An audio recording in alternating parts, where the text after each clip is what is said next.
We welcome you back to Kokomo, Indiana. It is the second game of the elimination bracket as we are underway here in the first inning. A base hit by Rogers, and now Trosko takes his step to the plate, hitting at .368, 3 home runs and 23 runs driven in. Troy Naragowski along with Sean Kroll. In this second game, we saw Transylvania advance by beating Franklin moments ago 10-3. That pitch a called strike. Let's talk about the starting pitcher here today for Mount St. Joseph. We can do that. His name is Jackson Bucks, 2-0 on the season, 11 appearances. This will be his 12th and his 6th start. He's 2-0 with a 3.72 ERA, 46 innings pitched, 38 strikeouts, 21 walks. Opponents hit .233 against him. All right, Trosko. 2 balls and 2 strikes as Bucks into the stretch. Loser of this game is done. The winner will advance to tonight. Swing and a miss. Strikeout of Trosko. There's one away. That'll bring up Connor O'Connell at .368. 6 home runs and 40 runs driven in. Senior, junior to start for Rose-Hulman, unlike what we saw in the first game, 2 very young teams.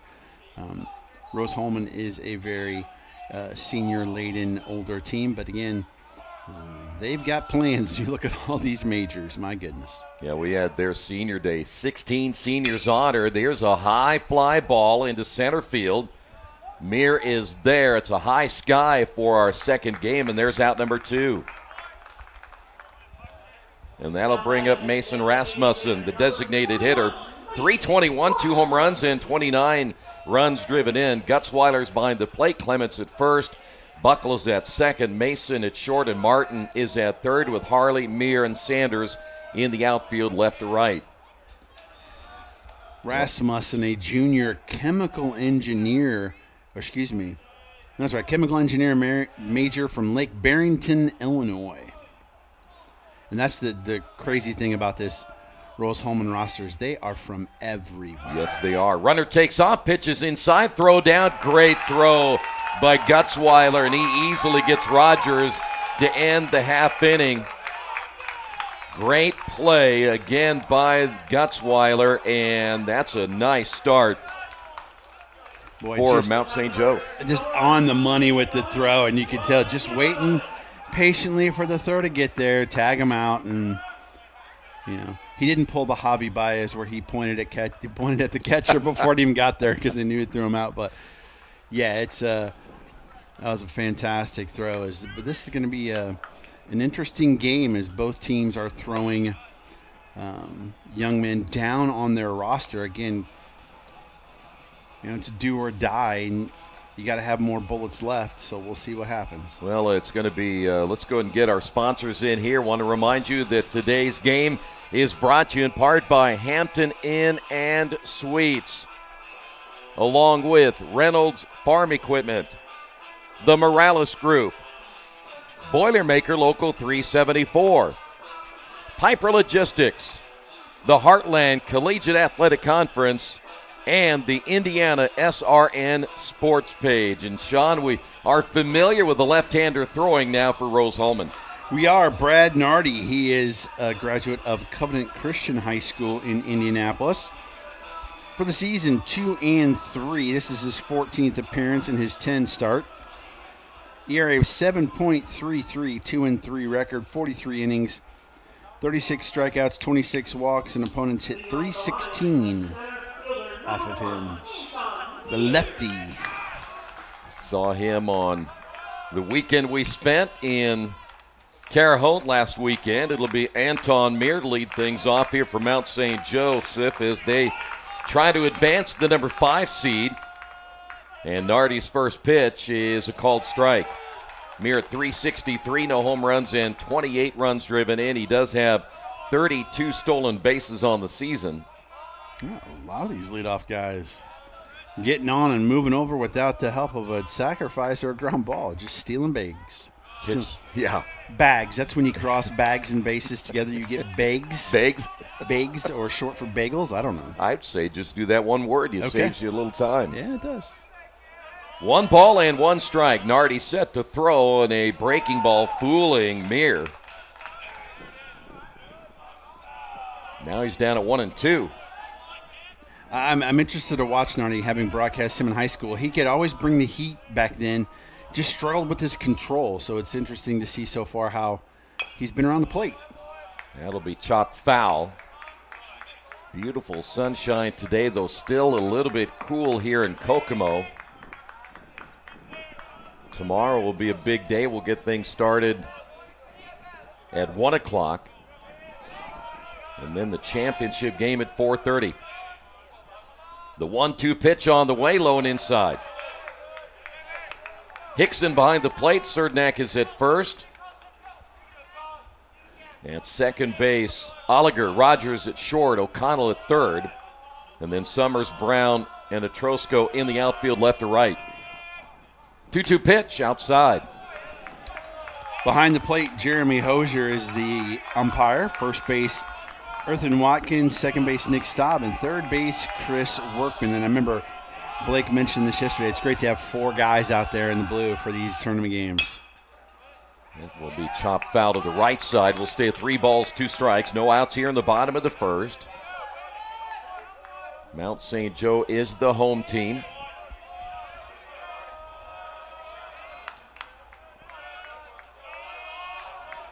Yesterday, Rose ended up losing to Anderson 6-2 in that second game. Chopper to the second baseman Oliger. The throw to first in time. There's 1 away. After beating Franklin in the opening game 3-2. This is a game 2 where Rose just couldn't get anything going offensively.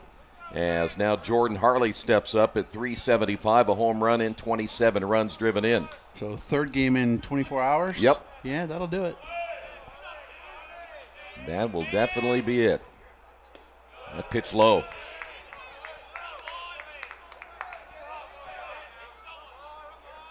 Mount St. Joseph won the first game 7-6 over Transy. There's that breaking pitch in there for a strike. And, of course, moving on to take on Manchester and saw that 10th inning lead disappear. Gave up those 4 runs and lost that ball game 6-5. High chopper to the first baseman, Cernak, but hustling down the line is Harley as he beats Nardi to the base. Yeah, Nardi being the lefty falls off to the opposite side of the mound, so he's got to stop his momentum and get back. And obviously Harley can get down the line quickly. He will come into this one with 25 stolen bases. Andrew Harrison at .278, a home run and 26 runs driven in. 5'10" senior from Lebanon, Ohio. First pitch is up high. I'm curious, did college go to the bigger bases like Major League Baseball did? I haven't heard that. Maybe they did. I don't know. I know obviously you can still throw over as many times as possible. Ground ball right side is that'll get through for a base hit. Back-to-back singles now for the Lions. Now runners at first and second. And that's the beauty of having speed on the base pass. Second baseman Oliger was shading towards second base bag. Harrison just took with it, went with the pitch, and shot it through that hole, and now you got 2 runners on. Here is Jake Sanders at .393, 6 home runs and 45 RBI. So MSJ trying to get something going here in the bottom of the first inning. The pitch by Nardi is a breaking ball in there for a called strike. Earlier game today, Transylvania advanced. They beat Franklin 10-3. So Franklin saw their season come to an end. Runners will get their leads at first and second. The pitch on the way, lined in the gap. This is going to be trouble. That will go all the way to the wall. 2 runs will score. Sanders on his horse. He's on his way to third, and he'll make it easily. A 2-run triple by Jake Sanders, and the Lions lead it 2-0. Game 2, second time, top of the first, seeing a lot of runners get around the base pass and score early to put the pressure on the other team. We had no triples yesterday. We had one home run. Today we've had a couple of triples. Still, the home run ball is not a part of this tournament at this stage with just one. And here is Brennan Martin stepping up, and he'll take the pitch lone outside. That was just an absolute laser off the bat of Sanders into the gap. And those alleys in there are so deep, well, you can run for days. Hard hit. Second baseman will make the play as Oliger gets the out, but a run will score, and it's now 3-0. That's a put out you'll take every day of the week if it gets a run home. So 2 away for Ethan Mason at .298, a home run, and 33 RBI. So good start for the Lions here in the bottom.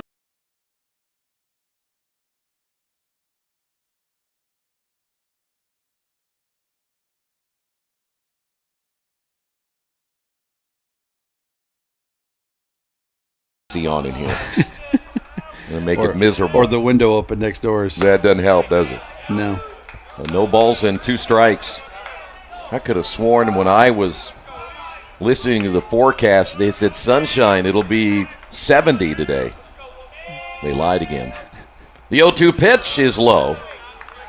I went with the Troy Darengowski wardrobe today, too. You look good. I'm sure. Oh, thanks. But I'm freezing my rear end off. Well, they say better to look good than to feel good. So that is true. 1 ball and 2 strikes now to Mason. Nardi's pitch. Tried to break it off on the outside. And we'll go to 2-2.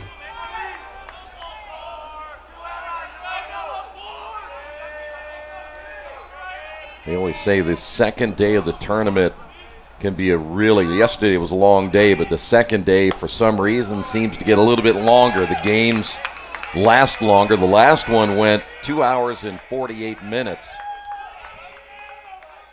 But again, that has a lot to do. You're using your pitching staff a lot more in day 2 to try to stay alive. Yep.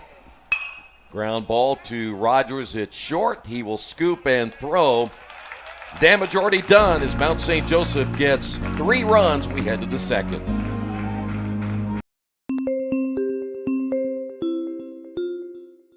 My name's Nate Chambers, and I'm a CICU nurse intern.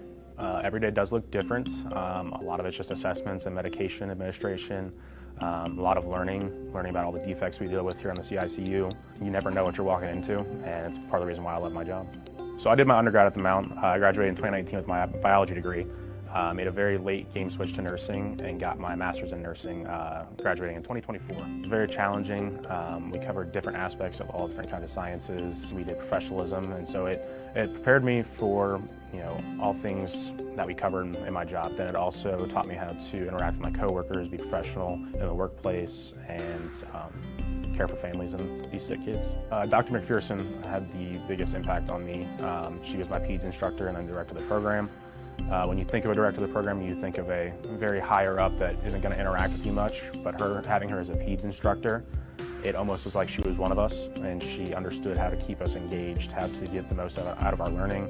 I don't know, the actual science of everything we learned, I was kind of expecting to cross throughout this program, but just being able to have that light bulb moment of knowing what I wanted to do was the biggest thing. She's the reason that I wanted to work with kids. I had no interest working in pediatrics when I started the program, and I did my rotation and had my class with her, and she pretty much paved the way for me to come here.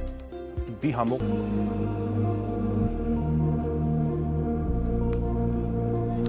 HCAC athletes lead by example on the field, in the classroom, and in their communities. Welcome back to Kokomo.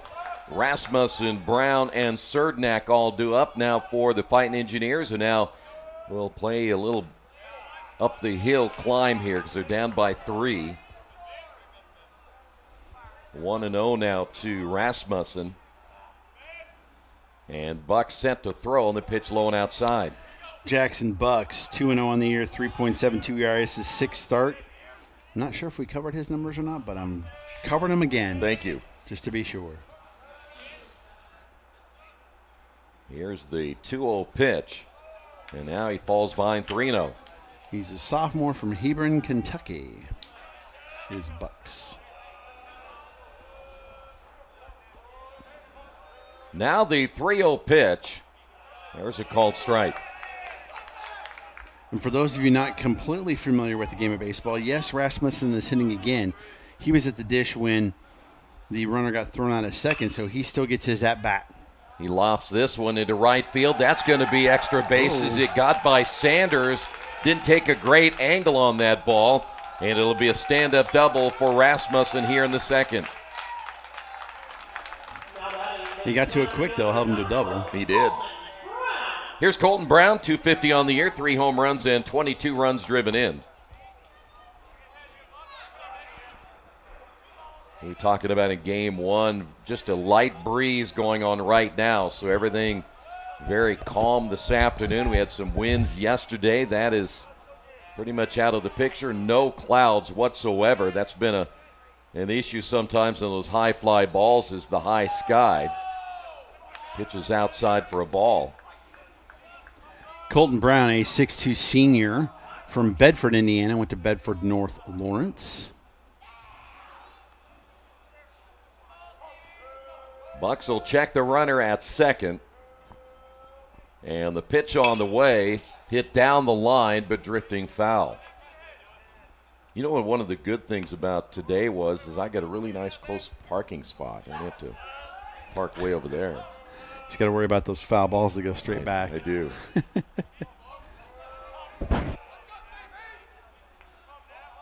One ball and one strike. Oh, my. Drilled him right in the back. Stinger. First hit batter of the ball game, and that'll bring up now Mark Cernak. Cernak at 261, 5 home runs, 19 runs driven in. 6'2 junior infielder from Sagamore Hills, Ohio, Western Reserve. So now runners at first and second. As Bucks running into a little bit of trouble here in inning number 2. The right-hander's first pitch on the way is a called strike. Great first pitch, painting the outside corner with the fastball. We mentioned only 1 home run in this tournament so far. That was a line drive shot at 348 in left center field yesterday. Ball has just not been carrying very much. Ground ball, third baseman. Martin does a nice job scooping that one. The bouncer to first in time to get the double play. Good job there by Martin down at third base.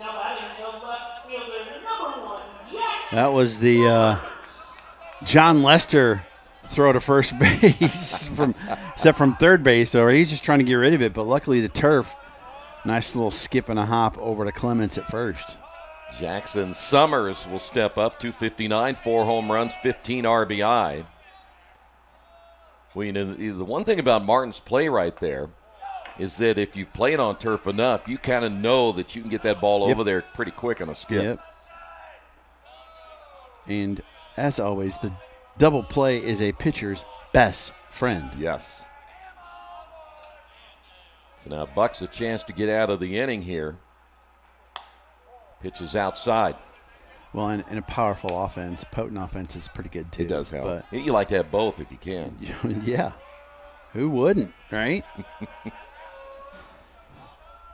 As we talked about in game 1, in this game of baseball, you sometimes can really, really count on some of that stuff to happen. So, ground ball, that's going to get through. Should score a run as Brown rounding the base. Harley, the throw to the plate is cut off, and it's now 3-1. Summers, his 16th RBI. Nice response by the engineers, the fighting engineers, to get one back after giving up 3 in the bottom of the first. That'll bring up Rylan Hickson. I'm pretty sure this is the first we have seen of Hickson so far. 333 on the year, no home runs and 3 runs driven in. And not just that, getting that big RBI with 2 outs. That pitch a little high.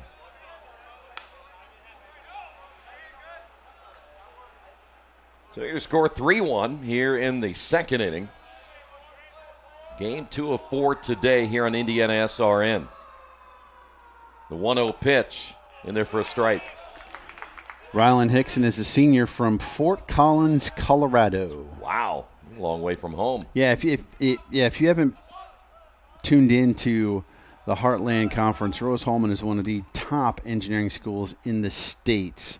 So their rosters are littered with all 50 states. This one's popped up shallow right. Sanders coming in. He'll make the catch for the final out of the half inning, but the Fighting Engineers get one. They trail it 3-1.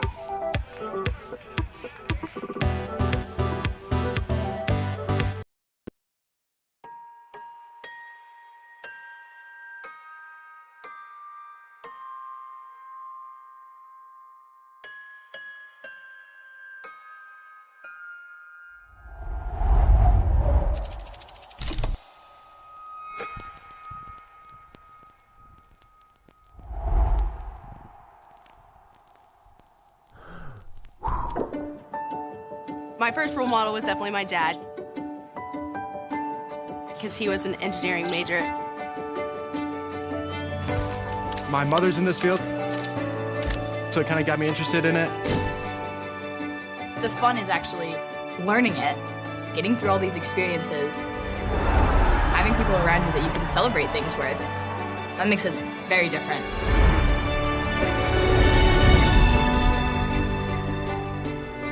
You know, this school changed my life.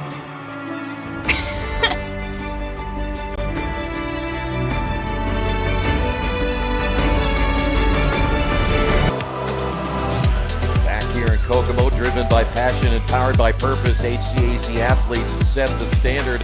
Move to the bottom of the second. Clements, Gutzweiler, and Buckle all due up with a 3-1 lead. Clements at 233. 5 home runs, 19 runs driven in. So lefty against lefty in the first pitch. Swung on, hit into center field. The shortstop Rogers going out to make the catch, one away. Here's Gutzweiler. 263 with 3 home runs and 21 runs driven in. So when was the last time you were in a baseball press box on May the 9th and you have a little heater on behind you? Is that a first? Like we talked about in game 1, you stay around long enough, you'll see everything in this game, and this is definitely one of those instances. 1 ball and no strikes now to Gutzweiler. He's the number 8 hitter in the lineup. Pitch low and inside.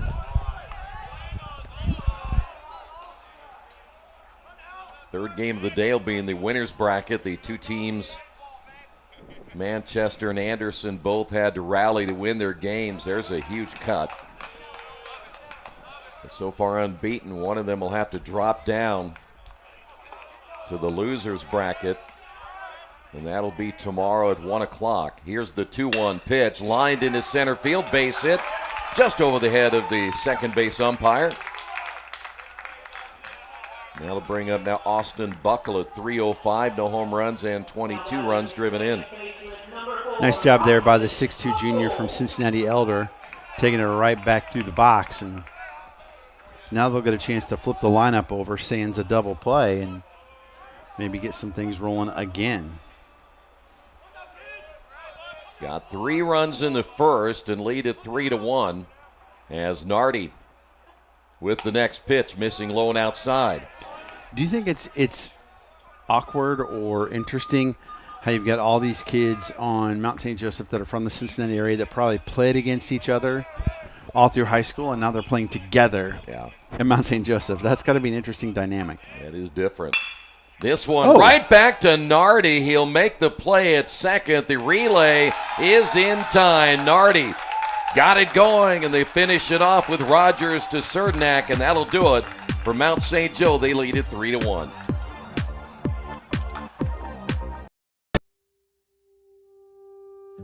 Ghost fox comes from Japanese superstition. So we spent 3 years in Japan, and that's where our winemaking really started to grow. And in Japan, when you answer the phone, you say moshi moshi, and you get a moshi moshi in response. And the idea is that foxes can't say moshi, and ghosts can't say it twice, and so you're doing that to ward off any sort of trickster spirits. And so we thought that was kind of a cute way of paying homage to our beginnings. The first thing I think of when I think about Transy are friendships, Josh being one of them. He was one of my first friends at Transy, and that friendship has lasted for our lifetime. But we also made really strong friendships with other people there, and that is what I get from Transy, is strong friendships. When I arrived at Transy, essentially the first person I met, we were on the cross-country team together. We met 2 weeks before school started, like so many people who show up, early for different things. They meet some of their first friends there.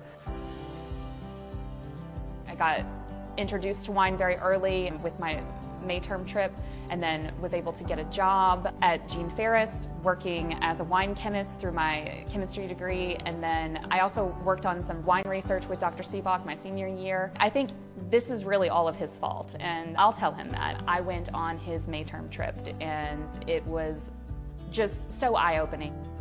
So post-Transy, Mallory and I actually moved to Tallahassee so she can go to FSU. And after that, we moved to Maryland, and I started working at a vineyard and winery. Post that, went into the military for... Oliger will lead things off here in the third. It'll be Oliger, Rogers, and Atrosco as we go 9-1-2, and Bucks back in for another inning of work, and the pitch is in there for a strike. Oliger, another senior from Dalton City, Illinois, Mount Zion High School. 0-1 pitch outside. So you're telling me that to be an engineer, you got to become smart, right? Not like a broadcaster? Correct. That pitch a little high. But who has more fun, them or us? Well, definitely now that they're in school, we definitely have more fun than they do. But pitch is outside, 3 balls and a strike. But all they have to worry about is their grades, right? Not like adulting. Yeah, I guarantee adulting is pretty hard. And it can be overrated sometimes. It's great, but it can definitely, Pitch inside. Oliger down to first. We're going to take a look at that last play that Nardi made. I must have hit right in front of the plate. Yeah. He snagged it. Yeah, that's a great play there by Nardi. Here's Peter Rogers, a single in the first.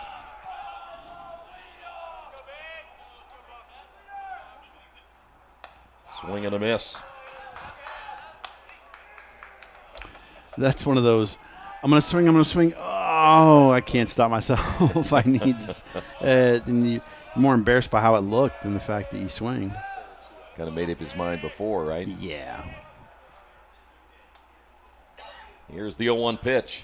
Ow, that one got him. Second time he's hit a batter. Now runners at first and second. That'll bring up Atrosco, who will step in for the second time. He struck out in the first inning, and now a visit to the mound. They're going to talk with Bucks. Well, the first batter he hit scored for Bucks, and that was Brown in the second inning. But luckily for Rogers, that got him in the wallet, so I think he was okay. Unless it got him in the lower back, and those are just the ones that, take your breath away. Yeah. Had a guy one time hit me with a fastball right in the buttocks. Forrest Gump. Oh, my gosh, yes. Atrosco, after a very short meeting with Bucks.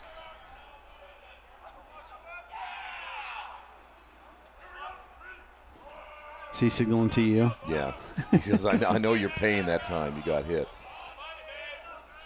Atrosco steps in. He is showing bunt. Clements coming in at first, and that'll be a strike as he offered. And I don't know that I've ever seen somebody show the bunt that early.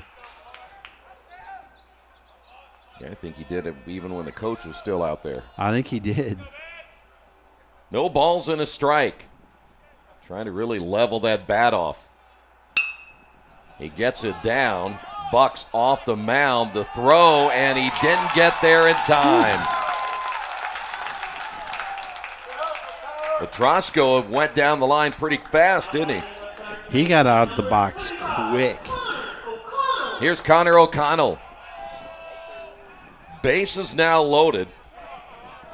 And it's an instance like we talked about with Nardi with, Bucks coming off on the left side of the mound and him bunting it towards third base. That just made it a tougher play. It was a great job there by Petrosco. I hope I said that right. You did.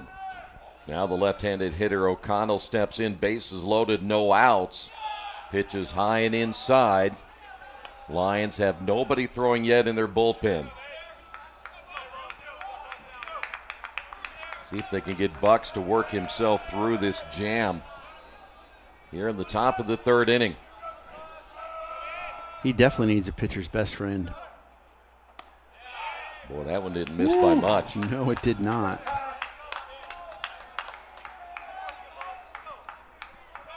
Oliger's at third, Rogers at second.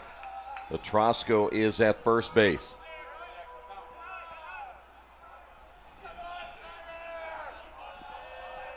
Bucks will come set. And the pitch. Low and inside. We have seen one instance, that was again yesterday, where pitcher ended up walking with the bases loaded. Ended up being the winning run. Here's the 3-0 pitch, and he was taking all the way. That was that big matchup between Mount St. Joseph and Manchester. Wonder how much O'Connell loves this weather, being from Fort Myers, Florida. Only one part of it, and that's the sun. Yeah. Here's the 3-1 pitch, and outs 3-2. A lot of patience here by O'Connell.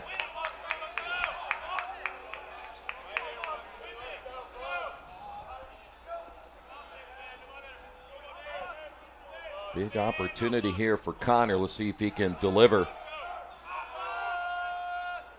The payoff pitch on the way.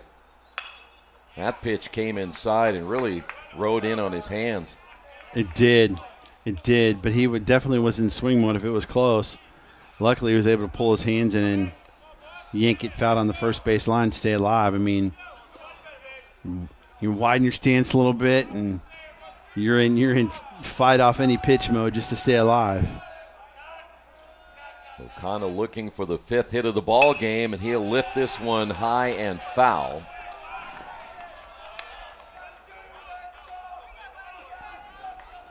Each team with 4 hits as we play here in the top of the third.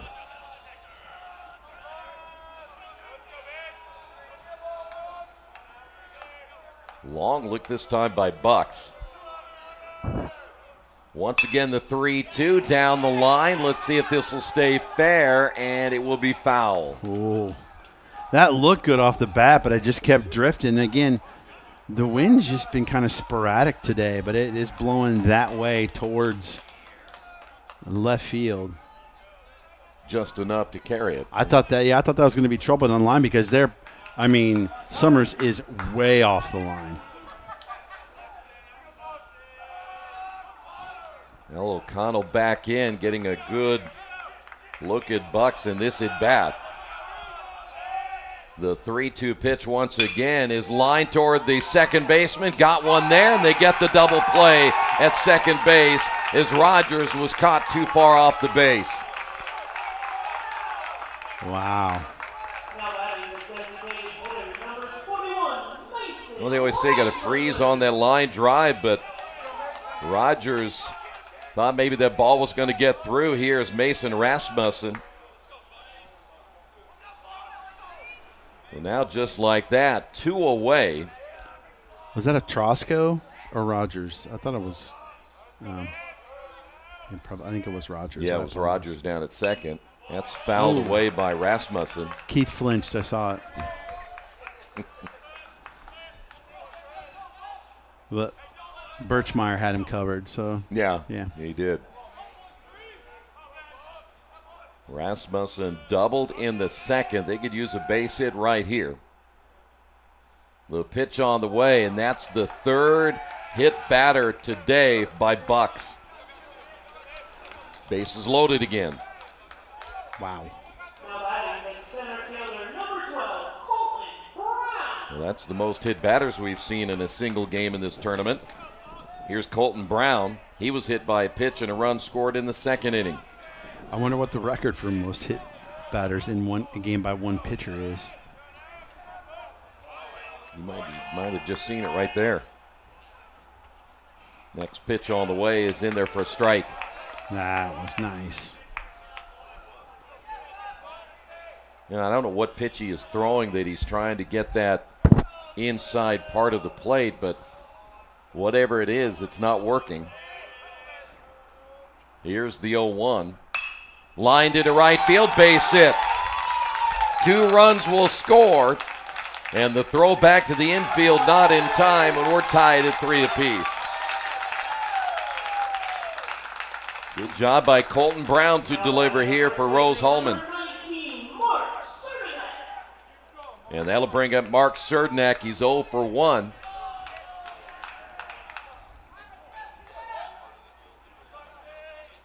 Nardi's got to be feeling pretty good now that his team picked him up after that shaky first inning. We're not done yet, still 2 away. A huge cut there by Cernak. Those 2-out RBIs are absolutely game changers for you on a squad. They get you rolling, and if you're on the other side, boy, it can be so deflating. The 0-1 pitch called strike 2. That looked like kind of a sweeper to you? It did, didn't it? Yeah. Like the slider and the curveball both break a little bit sharper. That one just kind of like came across. I probably couldn't whistle like that again if I tried. No balls and 2 strikes. Trying to keep Brown close at first base. A single will give Rose-Hulman the lead.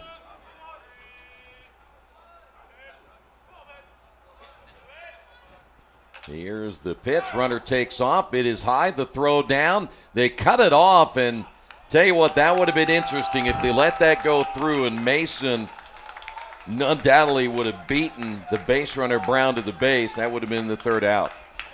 Yeah, I wonder if there's maybe some mixed up signals on that where Brown was ready to take the throw and the cutoff play trying to prevent the run. He didn't even look like he was running from third. Pitch outside. Not even remotely considering it. 'Cause didn't we saw in the previous game a fake throw? Yeah. The second. You know, I don't think Rasmussen has enough speed to. He's DHing in this one, but he's generally catching. Swing and a miss, and they get out of the inning anyway as Cernak strikes out, but 2 runs across. We head to the bottom half. We're tied at 3.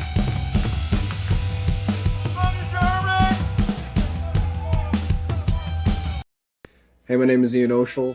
I'm an Anderson University grad of 2017, and I am soon to be a resident emergency physician at University of New Mexico.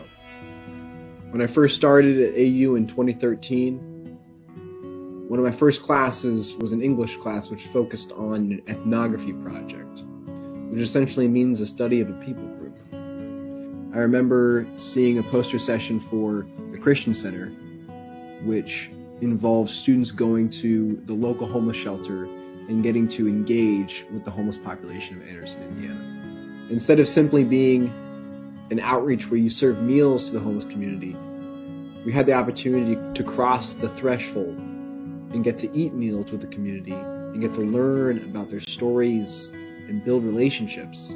What I initially perceived as a simplistic issue of homelessness became something so heterogeneous and so dynamic, but really expanded my perspective on the future and what I wanted to do with the rest of it. Hard work, hard hustle. That's the HCAC way as we now head to the bottom of the third inning. It'll be Mir, Harley, and Harrison due up. We're tied at 3 apiece in this elimination game. Mir is 0 for 1. And Nardi back in for another inning of work, and his first pitch is low for a ball.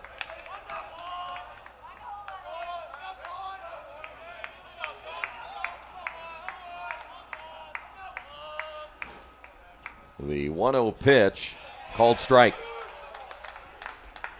It's interesting looking around the field and seeing the parts of the stands that are in the sunlight, and pretty much everybody's sitting in there, and then those in the shade are shivering and have their sweatshirts on. High hopper to the third baseman O'Connell, 1 away.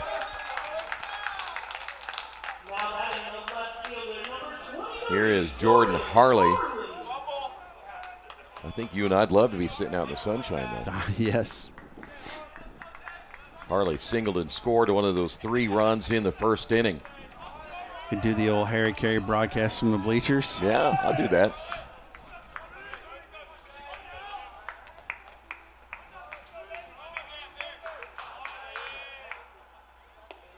Pitch is low. A question would be, do we have cords long enough to stretch out there?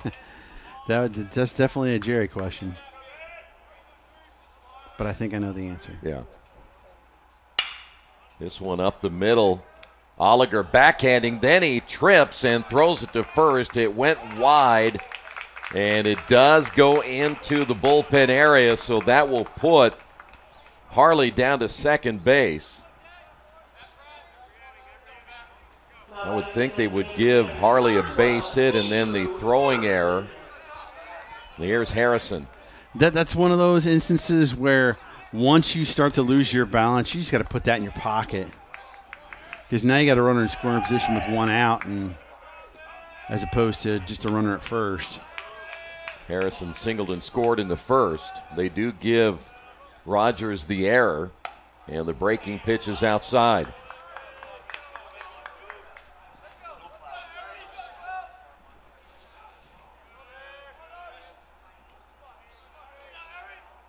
How's that heater feeling, by the way? Better. Good? Good. Yes. Nardi will turn and throw. We saw instance yesterday where one of the pitchers turned and threw, and guess what? Nobody was there. Oh, boy. Nobody home, huh? Nobody there. They didn't even make a move toward second base. That is definitely a case of mixed signals. The 1-0 pitch on the way, just outside.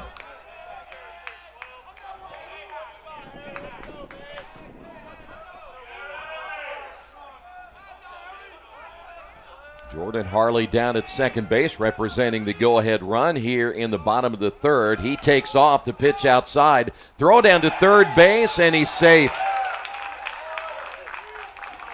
It's one of those cases where the throw beats him, but the tag is at the top of his body, and his arms got in before the tag got him. No argument from the Rose-Hulman side. And now 3-0 to Harrison. And now the walk as Harrison heads down to first base. Runners at first and third for Jake Sanders, who tripled his last time up.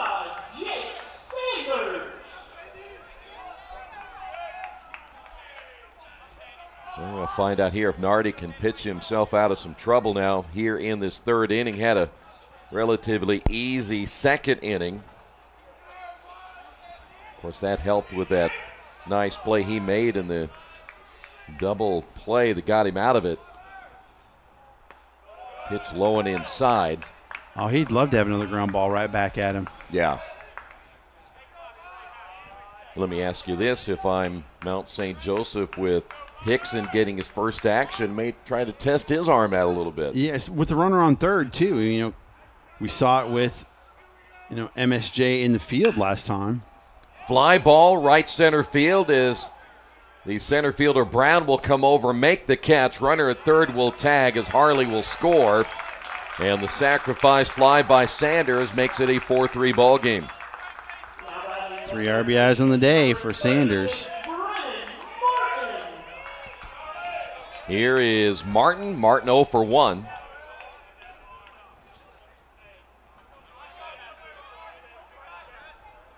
Helen, perhaps you look at Harley may not have been able to score if that throw wasn't made to first base by Rogers.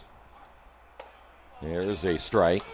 Yeah, it's obviously dependent upon what happens here at the dish with Martin, but if Nardi gets this out, yeah, that run absolutely does not score. Yeah.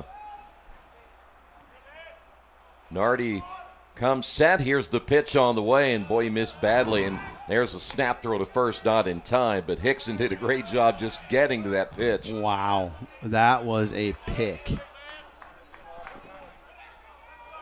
And you know as well as I do with the amount of room behind home plate, that ball skips. You can basically hop down to second base. The 1-1 pitch on the way. Nardi off the mound. He will flip on to first, and that'll do it. But they do get a run. We head to the fourth. Lions lead at 4-3.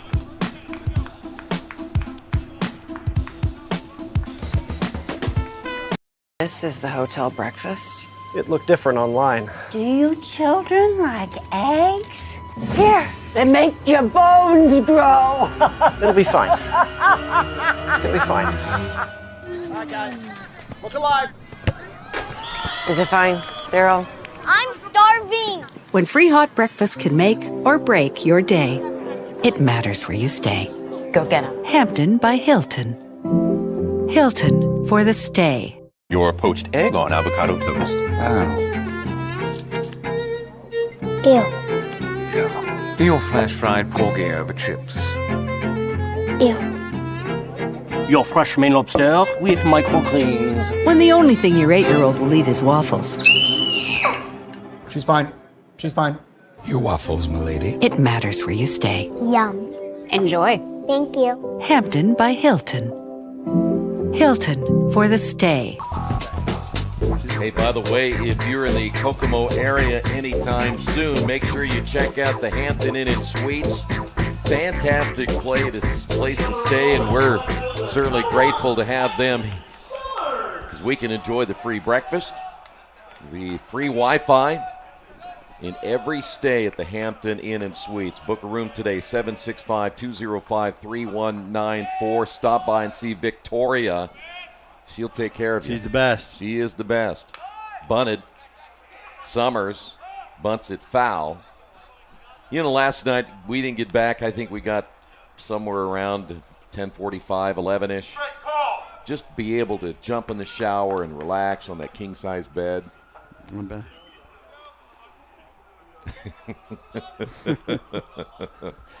My producer, yes, I got back at 10:45. I got out of here so fast. No. It's amazing. I'm surprised, but I've never known you to do that, Troy. It's weird, isn't it? But I enjoyed that extra 15 minutes. The 0-1 pitch in there for a strike. But then to just take my shower, nice warm shower, jump into bed, watch a little TV, and just relax. You didn't use up all the hot water, did you? No. Okay. I take short showers. I'm water conscious. Plus, you know, in a body like this, it doesn't take long because it's all smooth. Pitches outside, 1 and 2. I'm not touching that one. There's not a whole lot of bumps in my body.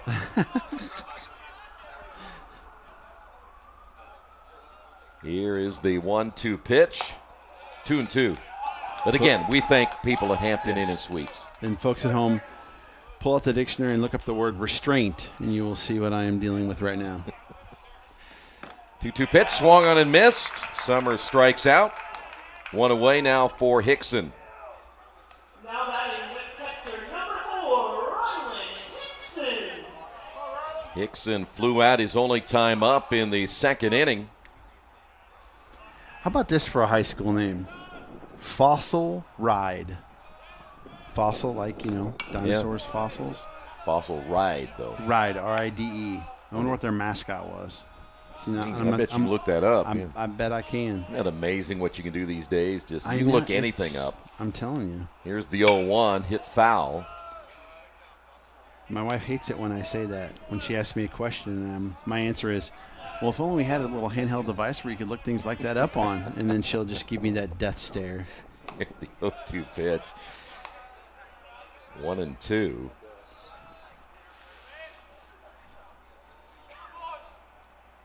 The wind and the 1-2 delivery is hit into right field. That's going to fall in for a base hit. Hickson going the opposite way. Here's Holliger. You know, we don't want to talk about that when we were growing up time, when all you had was a Encyclopedia Britannica, if you were lucky.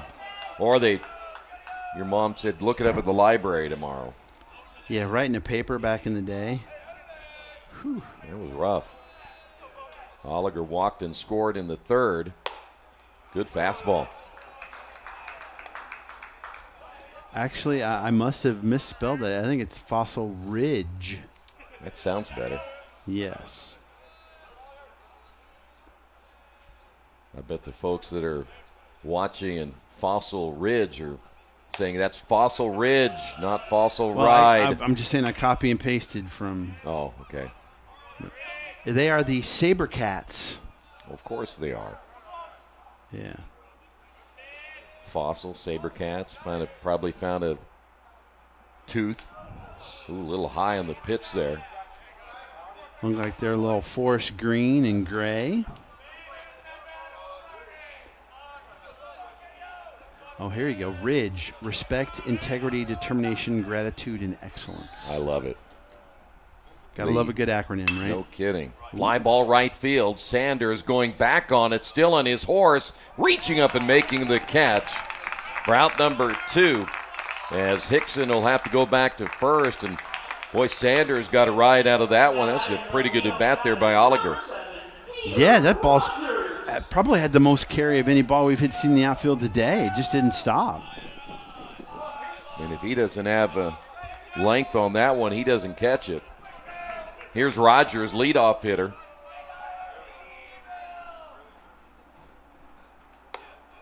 Breaking ball stays up high. Rogers today is singled and was hit by a pitch. Thrown at trying to steal back in the first inning. Was forced out in the third. The 1-0. That jams him. Mason charging, flips on to second, and that's going to do it for Rose-Hulman here in the fourth. 4-3 your score.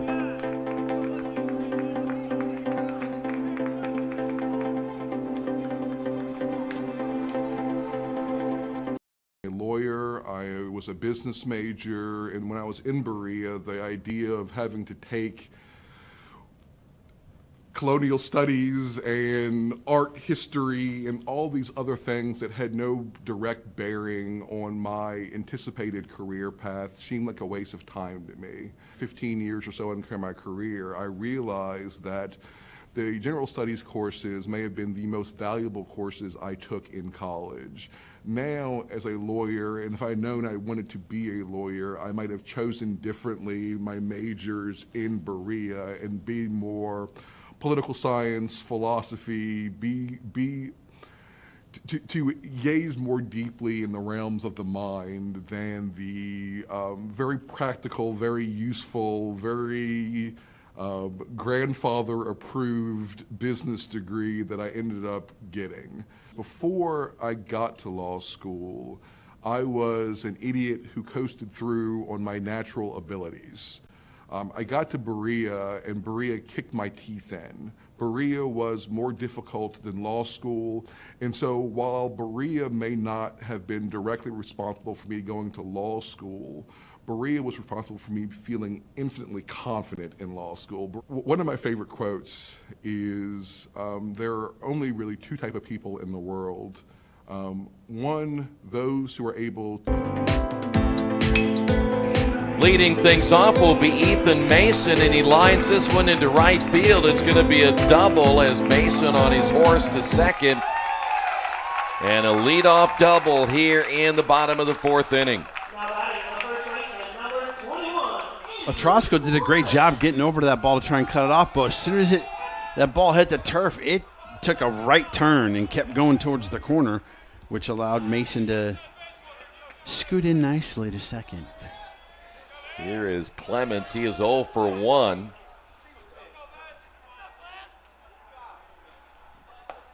Breaking pitch in there for a strike. That is the second extra base hit for the Lions. Had that triple by Jake Sanders in the first inning.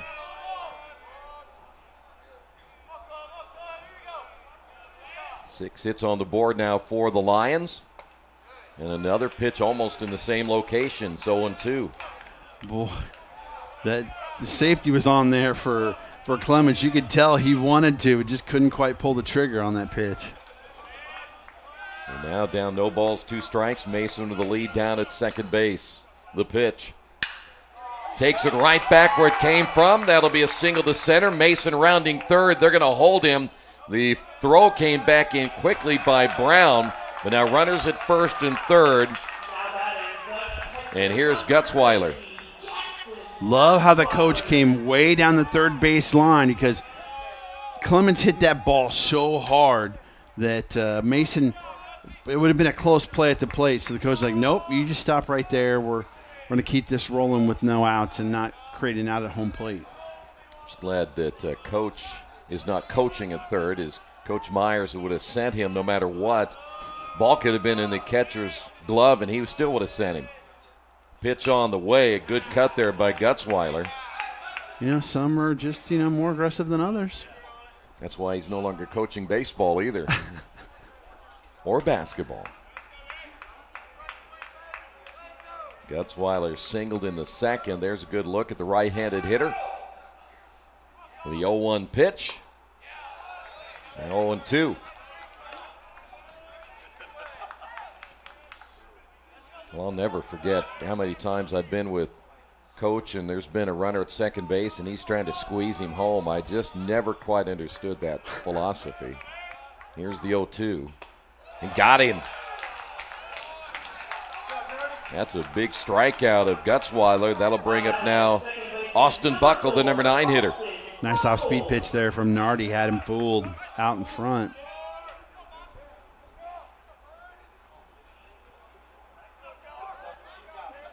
I never understood why he would try and bunt a runner over when there was nobody on base. Right. It didn't make any sense. You can't bunt a runner over unless there is a runner. But well, it probably took you a while to explain that to him.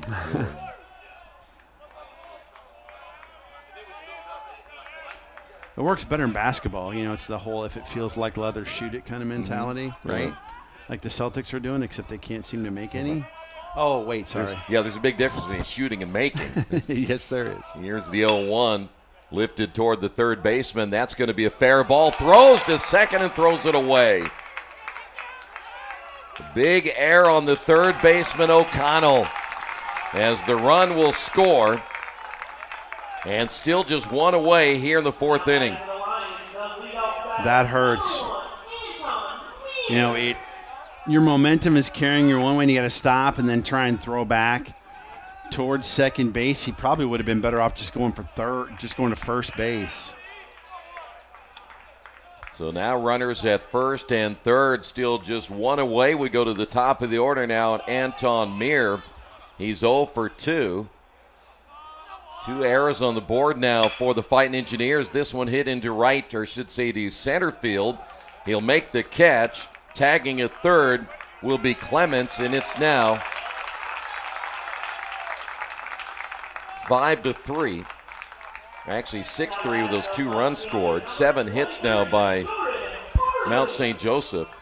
Boy, that error looming big now. Yeah, and going back to that, a lot of people don't understand how pitchers can ground a field ball or field a ground ball, if I can talk, right? Mm-hmm. And can't make the throw to second base. And you're talking an uneven mound and your body's going in one direction. You're trying to throw the other. You're not planted in square.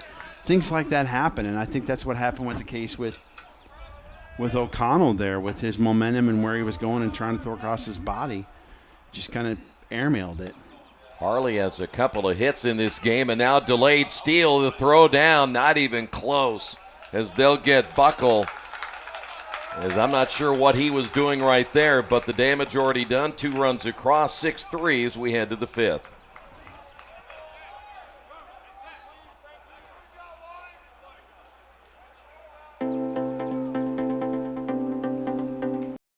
lawyer, I was a business major, and when I was in Berea, the idea of having to take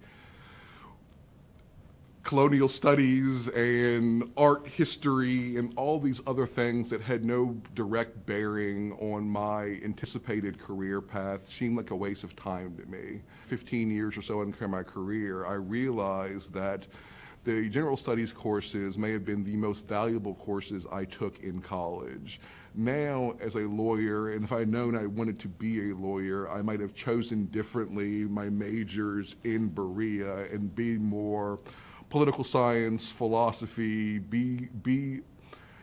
to gaze more deeply in the realms of the mind than the very practical, very useful, very grandfather-approved business degree that I ended up getting.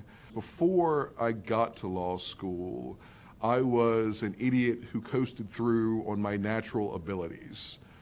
I got to Berea, and Berea kicked my teeth in. Berea was more difficult than law school, and so while Well, it'll be Tyler Trosco leading things off here in the top half of the fifth inning. Buck's back in, and he gets the first pitch grounded to the second baseman. And Buckle throws to first, one pitch, one out. You gotta like those.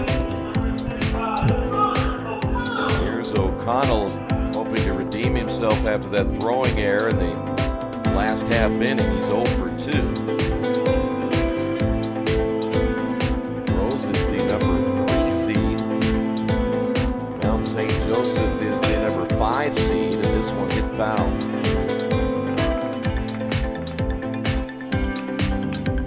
So we shouldn't be too surprised. We have seen the top seeds really struggle early.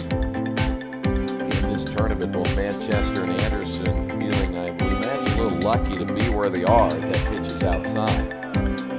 It's such a dogfight once you get in that loser's bracket, knowing like you've got no room for error. And just the stress that goes with that just makes it tough. That one hit hard on a one-hopper to Buckle. Look what I got. Throw to first. 2 away. Man, the decision-making on a play like that is so tough because it's coming at you at such a high rate of speed. Trying to judge where it's at and where you want to get it without it eating you up, that's just a great play by Buckle. Mason Rasmussen will step to the plate. A double in the second inning. It was hit by a pitch in the third. And takes that pitch low and outside, ball 1. You know, you can do that when you're 19, 20 years old. Yes, that is true. You and I out there, the reflexes just aren't there the way they used to be. No. I mean, if we were playing against people our own age, they wouldn't definitely wouldn't hit it that hard probably either. And if they did, we would kick them out of the game. Yes, you cannot be in this league anymore. Here's the 2-0 pitch. In there for a strike. Rasmussen looking back at the home plate umpire. Didn't necessarily agree with that call. 2 away here in the fifth inning. 6-3 ball game. The pitch. Foul tip. Held on. And we'll go to 2-2.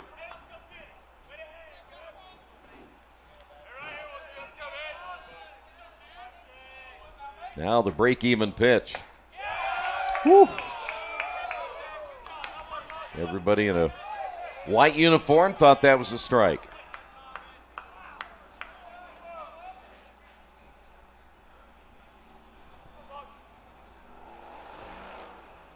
Here's the payoff pitch on the way. Got him swinging. They'll throw down to first to make sure. 1-2-3 inning. 6-3 Lions. Hi, my name is Colton Steiner, and I'm the Esports and Livestream Coordinator here at Bluffton University. Here at Bluffton University, we offer several titles in esports, starting from Overwatch, Valorant, Rocket League, Fortnite, to even some sport games, including Madden, NBA 2K, MLB The Show, and EA College Football.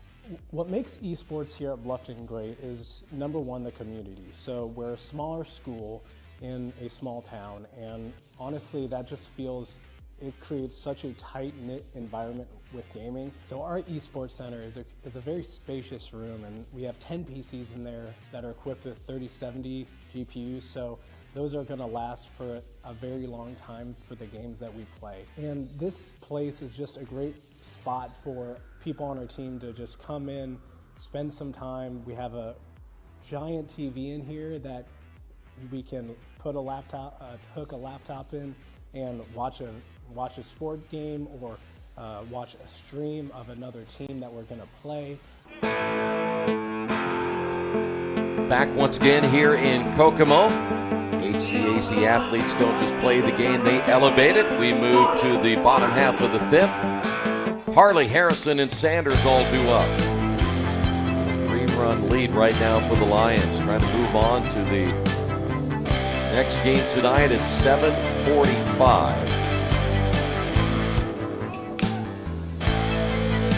Baseball may have taken a little beating after it came back off the cement. It looks like they're going to keep it in play.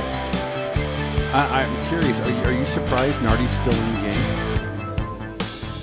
You know, I'm not sure at this stage. It's interesting to know what the game plan was coming in, but if you think about it, he hasn't pitched terribly. There's been some instances where he has had a couple of errors behind him. It certainly hasn't helped his cause.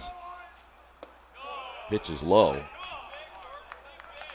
But your mindset is that you got to throw everybody you can out there to make sure that no more runs are scored. Exactly. If you're going to play again. 2-1 pitch, hit foul. Harley singled and scored in the first inning. He singled and scored in the third inning. That was a Rogers throwing error, so the left side of the infield for Rose-Hulman, they have both the errors. And that pitch on the inside corner for strike 3. Nice pitch by Nardi to get the first out. That'll bring up now Andrew Harrison. Harley's probably saying, that wasn't high? And the umpire's like, no, sir. You know, the best thing to do, just walk away. Yep. Harrison has a single and a walk to his credit.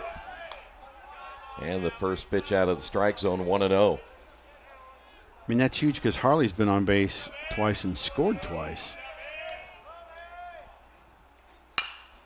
That one jammed him. A little hopper to the first baseman, Serdenak, who will beat Harrison to the bag. 2 quick outs here in the 5th inning. Here's Jake Sanders.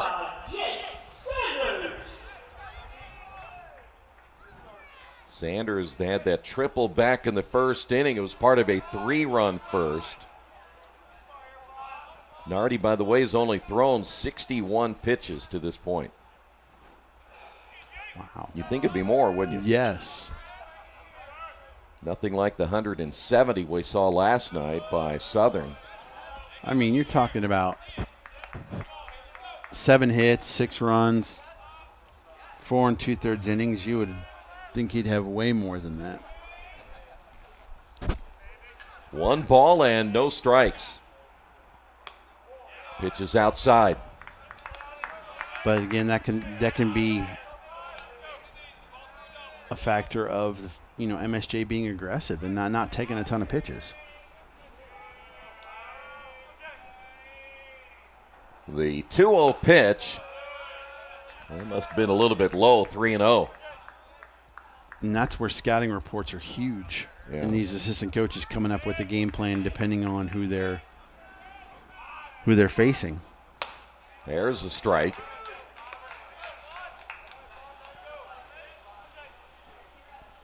MSJ tonight, they released this afternoon, 6 runs, 7 hits. Rose-Hulman 3 runs, 6 hits, 2 errors. Pitch outside, that'll be a 2-out walk to Sanders, and that'll bring up Brennan Martin. Martin 0 for 2. Big left-handed hitter.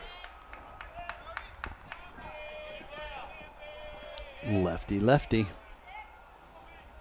So far, Nardi has won this battle both times. Runner takes off. The pitch is outside. The throw down and one hop not in time. It'll be stolen base for Sanders. He wasted no time. Even with the left-hander on the mound facing him, he's like, nope, I'm going pitch one. All gas, no brakes. So now Martin a chance to get the 7th run on the board. Huge cut, and he knew he missed it. I think he was guessing right. Unfortunately, just a little bit off the mark.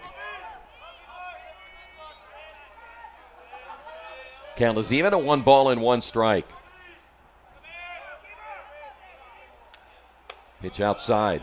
Don't forget the Hampton Inn and Suites 7th inning trivia question coming right around the corner.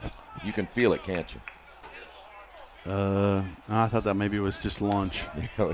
Yeah, your lunch is coming back. Here's the 2-1. Grounded foul.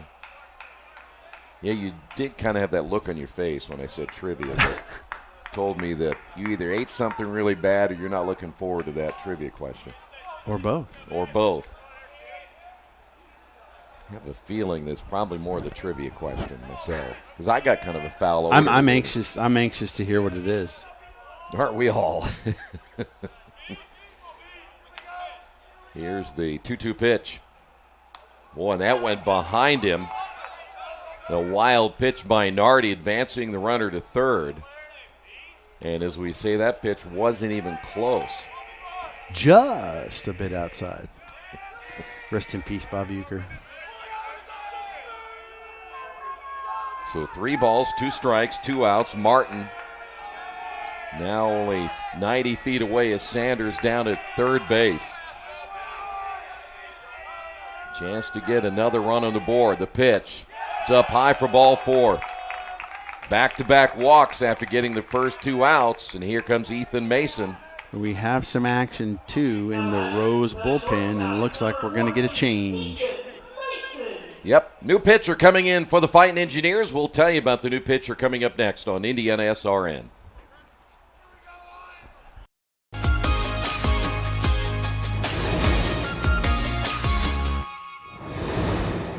Sammy is a double major in theater arts and business from Danville, Indiana.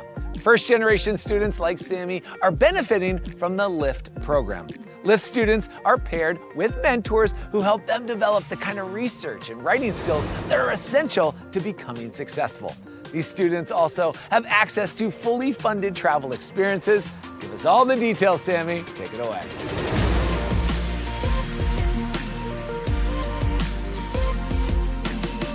Why, thank you, Alex. Hello, everybody. The reason Earlham was my top college choice was the school's smaller size. Since the school was smaller, I thought that I'd become closer with the faculty and staff at Earlham, and I was right. My sister also goes here, which is a plus. Coming to Earlham, though, I was worried because I am a first-generation college student. I thought that I'd have to figure out this new world on my own. But thankfully, I was wrong. The LIFT program at Earlham has helped students like me get a head start at college.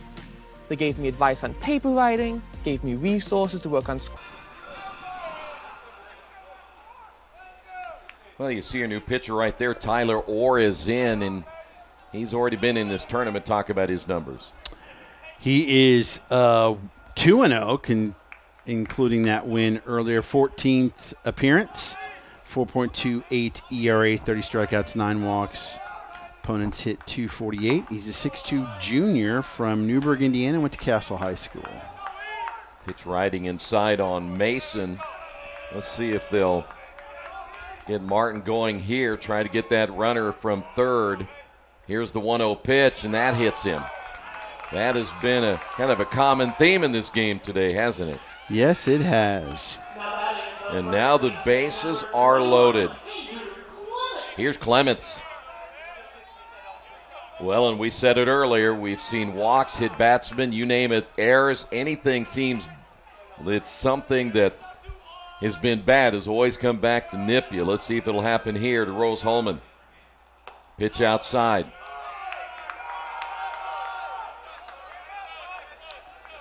1-0 1-0 Luckily, there's 2 outs for Rose-Hulman, but you still have to make good pitches here. That's outside. It's Clements 1-2, and he hit a rocket last time. 2-0 right now. He's looking for something that he can yank somewhere. 2-0 pitch is outside, ball 3. More activity in the Rose-Hulman bullpen. Do you take a pitch here? Yes. Okay. Yes. The 3-0. 3-1. Okay, do you take this pitch now? No. If he gives me a good one, I'm driving Okay. it. As you know as well as I do, it's going to be something pretty good. Yes. We'll take a healthy hack. No? And he missed it outside. Walks in a run. Third walk of the inning, and there's one that has come back to get him. And that'll bring up now Gutzweiler. Bases remain loaded. Honestly, I'm hacking early if I'm Gutzweiler, knowing he does not want to walk in another run, so he wants to get ahead of the hitter. Anything close, I'm ripping. All right, let's find out if he will. And the check swing, it's in there for a strike. Kind of went breaking ball there, first pitch. Yeah. That's interesting. Gutsy. Yeah, gutsy call by Orr. The 0-1. Little sidearm action, misses outside. 1 ball, 1 strike. Second game of the day. One more coming up in action in the afternoon session. That'll be our 4:30 contest. That's hit hard by the shortstop Rogers. 1 run will score. Rounding third is Mason. He will score. The throw into second, and they get him. Runs counting. Both runs cross the plate in a big half inning as Mount St. Joseph leads it 9-3. My name is Andrea Muskel, and I am the Assistant Professor of Accounting here at Franklin College.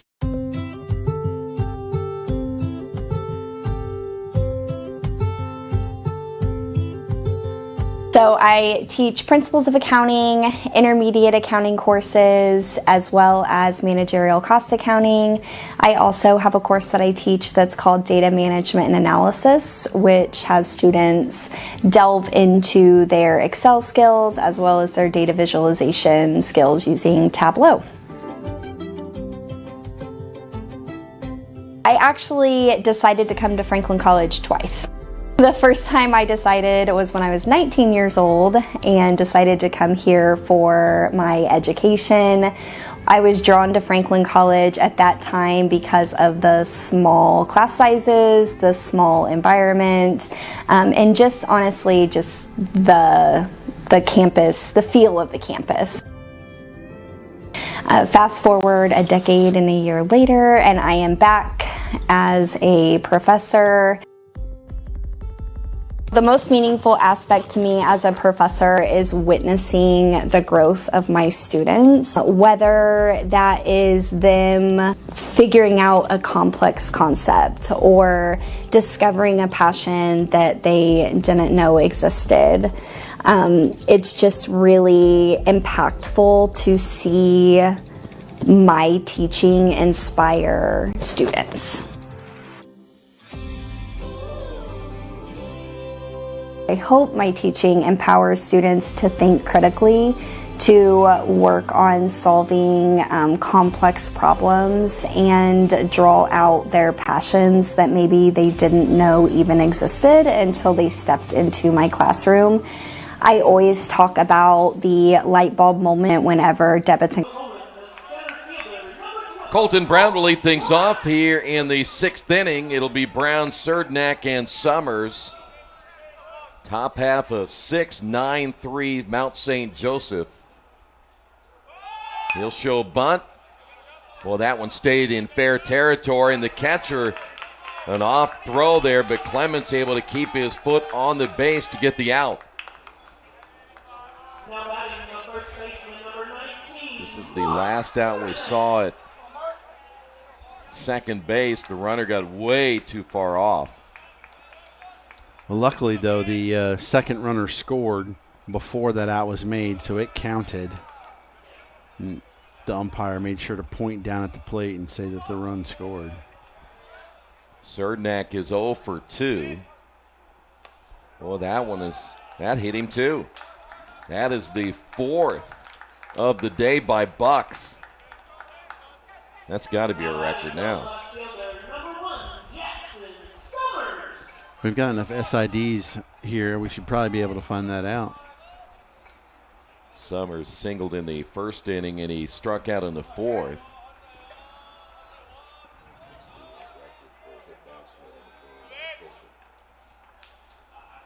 Pitch on the way is outside. We've had 5 total, but right now Bucks has 4 of the 5.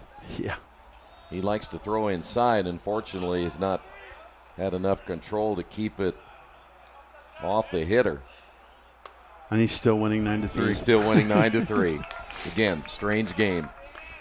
That's why we love it.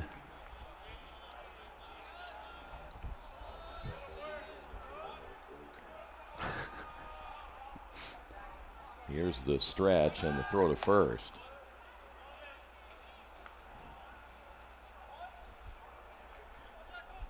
We had a lot of energy earlier today.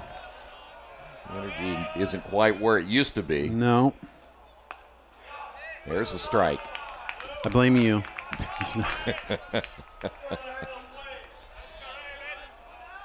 Well, I had that big party after my game last night at my room. It was hard to get up this morning. I bet.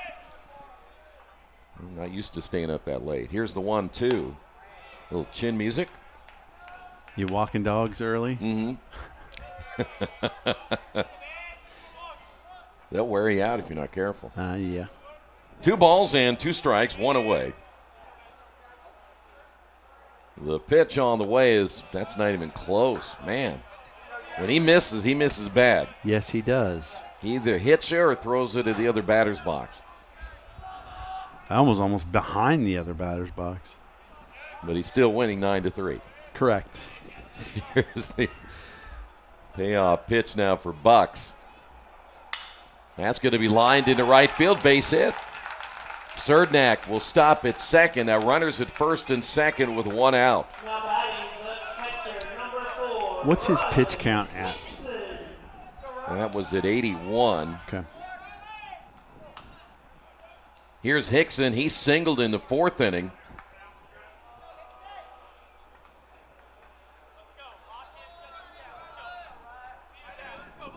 For the Fighting Engineers, that is their 7th hit of the afternoon.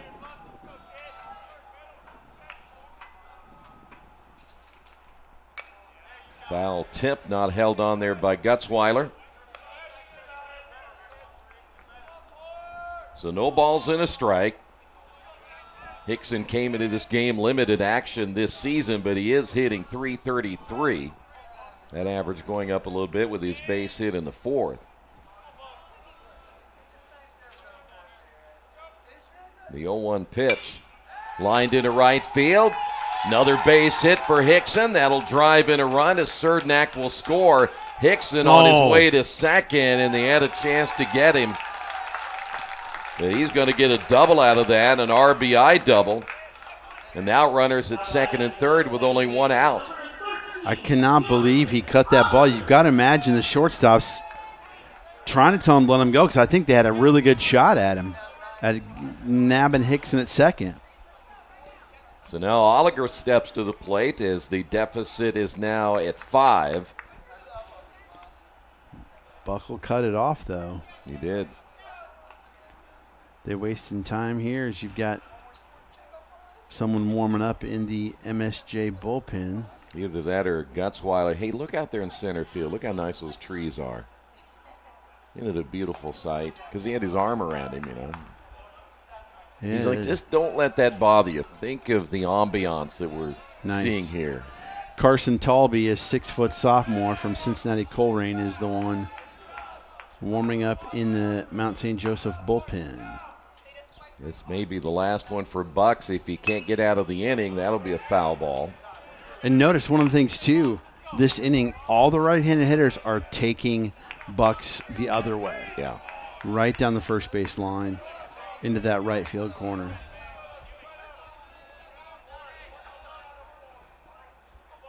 The 0-1 pitch. That's hit to the right side again. Summers will score. Hickson will stop at third.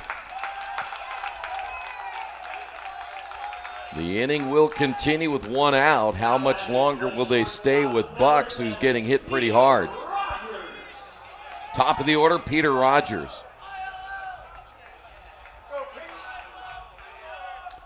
I'm sure at this point it's a matter of whether or not Talby is ready. Well, I think you better hurry. And I think we're there. Bucks may be done for the day. 5 1/3 innings for the right-hander, but it appears his day is over. New pitcher coming in for the Lions. We'll tell you about that pitcher next.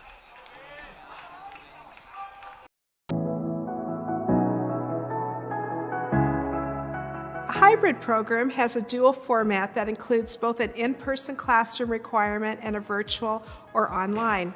Most OT programs have not yet moved to a hybrid format of learning, but you will be seeing more over time. Progressive educators have learned to understand that it is actually a better learning methodology to ingest knowledge and study in place or where you are at any given time. The beauty of a recorded lecture is that if you do not grasp a concept the first time, you can rewind and re-listen to it. The most obvious benefit of an accelerated program is that students will complete the program in 24 months. Other programs could take up to 4 years. The accelerated nature of the program reduces tuition costs and allows students to begin practice sooner than students who attend programs using traditional educational models. Hanover's OTD curriculum is 2 years in length and is composed of 6 semesters. Semesters 1 through 3 are divided in what we call mini-mesters, in which you will take 4 courses at a time that last 8 weeks. Semesters 4 through 6 are the length of a regular semester. Our program uses Canvas as its learning management system. Hanover's OTD program is a hybrid program, meaning that you will attend virtual synchronous classes throughout the week. You will also attend intensive lab immersions to apply your knowledge and practice therapeutic skills. Virtual classes will be hosted via a video conferencing tool such as Zoom. The exact time for each course can vary, but you can expect to be in a virtual class. Well, Carson Talby will take over here in the 6th inning. Give us his numbers. It's only his 5th appearance on the year. He's 1-0 with a 2.57 ERA in 7 innings. 6 strikeouts, 1 walk. Hitters hitting 167 against him. Well, a young man who doesn't have a ton of experience this season, and now in a situation with runners at first and third. 2 runners are across and only 1 out. Rogers, the leadoff hitter. And the pitch on the way is a breaking ball that stays inside. That was up and in. That was close to hitting him. That would have been number 5 for Lyon pitching here this afternoon, and he's having a tough time finding the strike zone. He falls behind 2 balls and a strike. It's kind of been a theme today, hasn't it? It has. Everybody following suit so far. The 2-1. There's the strike.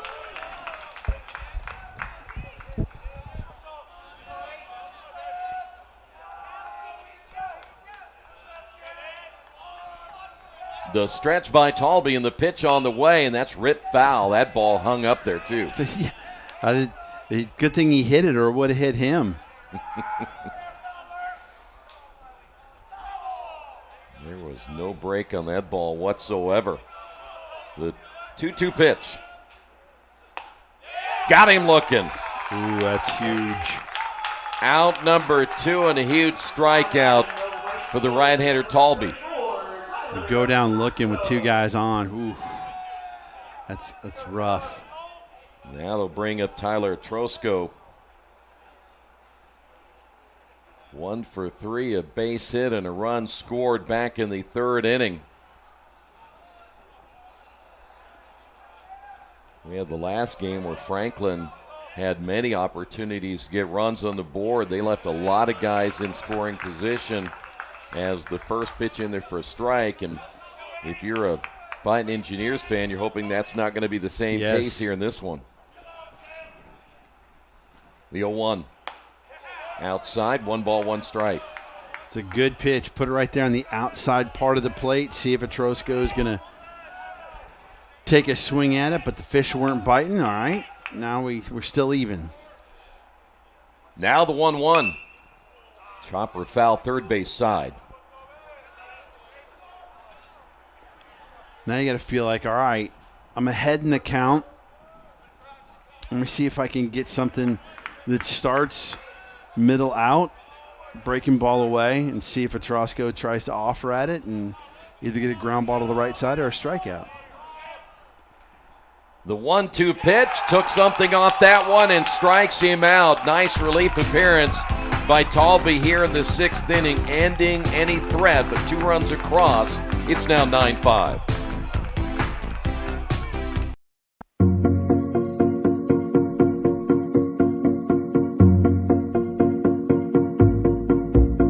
This class is cloud computing. It's all about working in unity. Our professor, Robin Mitchell, he threw us together. Like in November, he gathered a lot of people like, hey, we're going to make a game. We were never intended to come out with a finished product, but the whole point was for us to learn like how to be self-taught. On that front, I feel like we've accomplished pretty well. We've pretty much learned the basics of an entire game engine with no outside help. You have a lot of experience now in Unity, which Robin said that's really what matters. He just wanted us to like really work hard, work together, and learn how to communicate on the steps on how to make a Unity video game, how to progress through different areas, how to teach ourselves as well as teach others and work with them. He divided us into 3 teams. There was a creative team, a development team, and a quality team. And I'm on the development team. Our whole job was just to write the code for the game. Face value, it was, make a game. But like I said, it was about more than that. We tried our best, and we do have a finished setup for a video game. One part of self-learning is when to ask for help, and so we had to go to Robin sometimes. We had to go to other people for help, and I think that was another really big aspect of the class, was just to help us learn and help us know how to self-manage ourselves and what we need to succeed in order to do other aspects of software engineering. I think the most valuable thing for me that I learned during this course is to really trust in your other classmates. I was kind of the team. Now Rose-Hulman will go to their bullpen, and they'll have another right-hander set to go. 51, Caleb Mosteller, 5.40 ERA, 1-1. This will be his 14th appearance, 12 strikeouts, 10 walks. Batters hit .290 against him. He's a 6'2 senior from Avon, Indiana. That one right back up the middle, bouncing high as Oliger makes the play. That one nearly got a piece of Mosteller, but a nice play by Oliger. Yes, it did. Here's Austin Meir. One thing about that turf, though, it can take a weird spin now and then. You're generally going to get a true hop. Yeah, that was smoked right back up the middle. He's glad he got away unscathed. Anton Meir steps in, 0 for 3 today, takes the first pitch for a strike.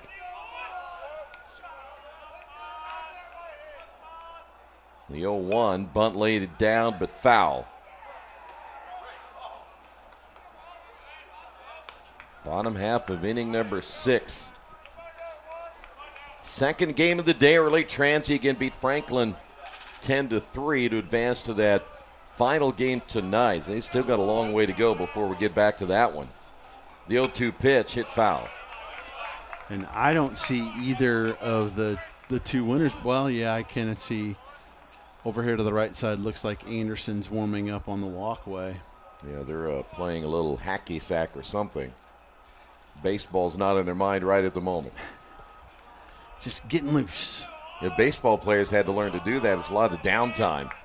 You got to find something to occupy yourselves. The 0-2 pitch is up high.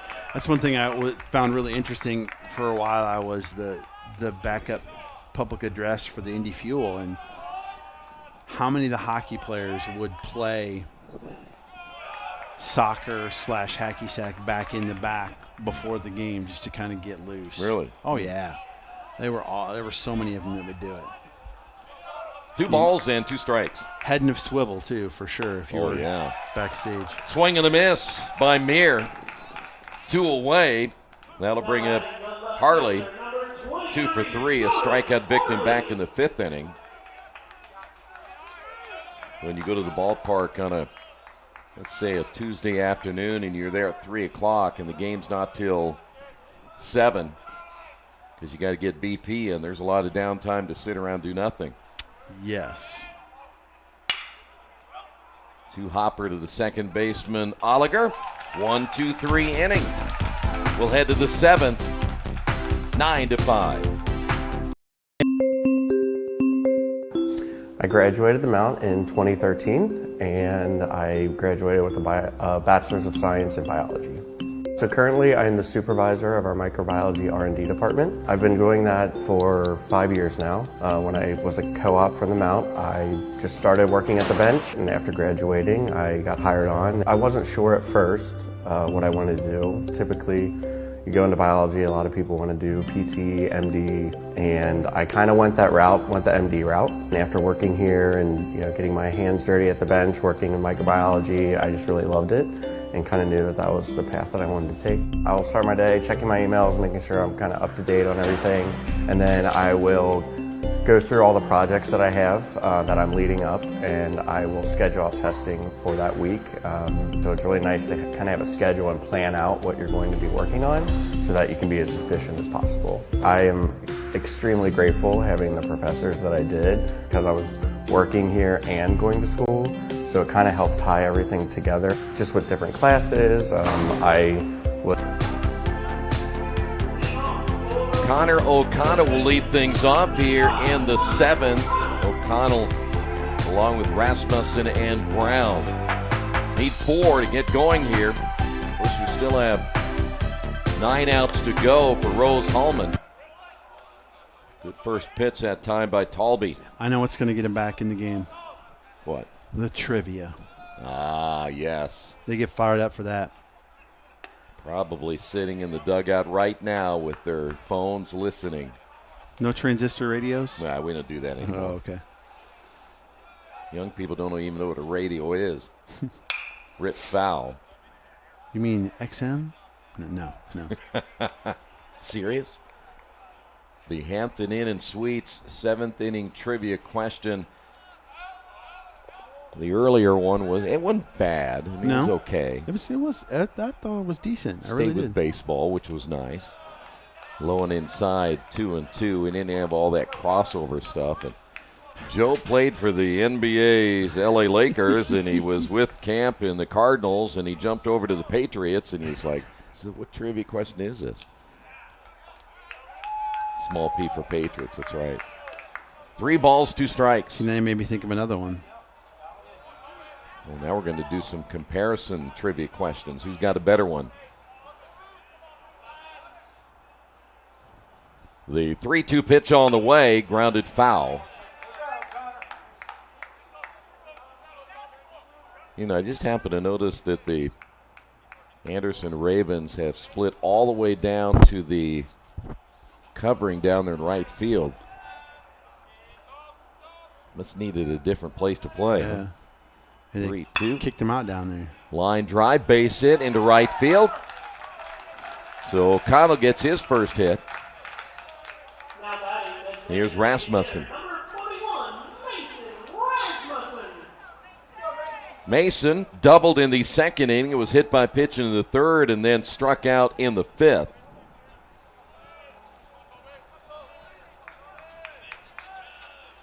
We are only 3 outs away from the trivia question. Don't go away. Swing and a miss. Good look right there at Mason Rasmussen. The 0-1. Good cut, but hitting it foul. And now Mason behind it. No balls and 2 strikes.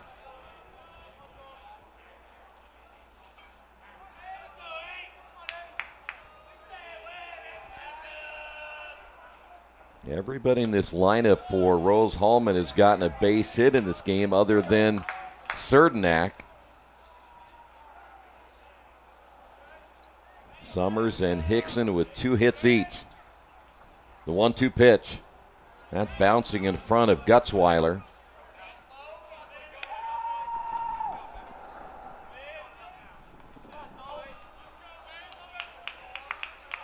2 balls and 2 strikes. O'Connell with the lead down at first base. And the break even is on the way and got him looking. Boy, Rasmussen watched a really good pitch go by. Here's Brown. I know it's easy for me to say, but you got to be swinging the bat right there. I was thinking the exact same thing. If you're going to go down hacking. So 1 away, Brown steps in. Pitch low and outside.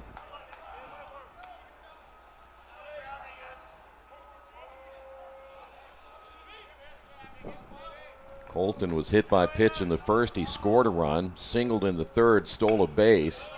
Had a pretty good cut there, and then grounded out in the 6th inning.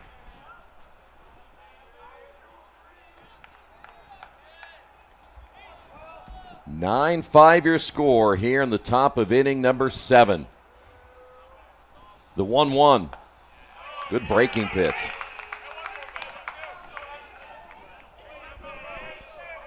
You like pitchers like Talby who haven't had a ton of innings this year, and they get a chance to come in and prove themselves that they can take the baseball and hold on to a lead, and he gets another strikeout, this time of Brown.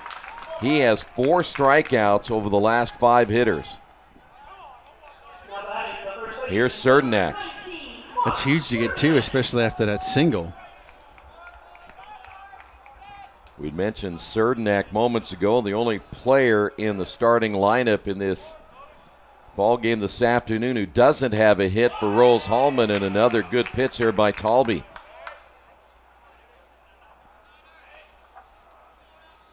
Cernak grounded out in the 2nd, struck out in the 3rd. It was hit by a pitch and a run scored in the 6th inning.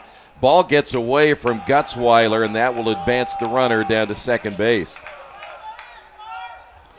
The old 55-foot curveball. Generally never works.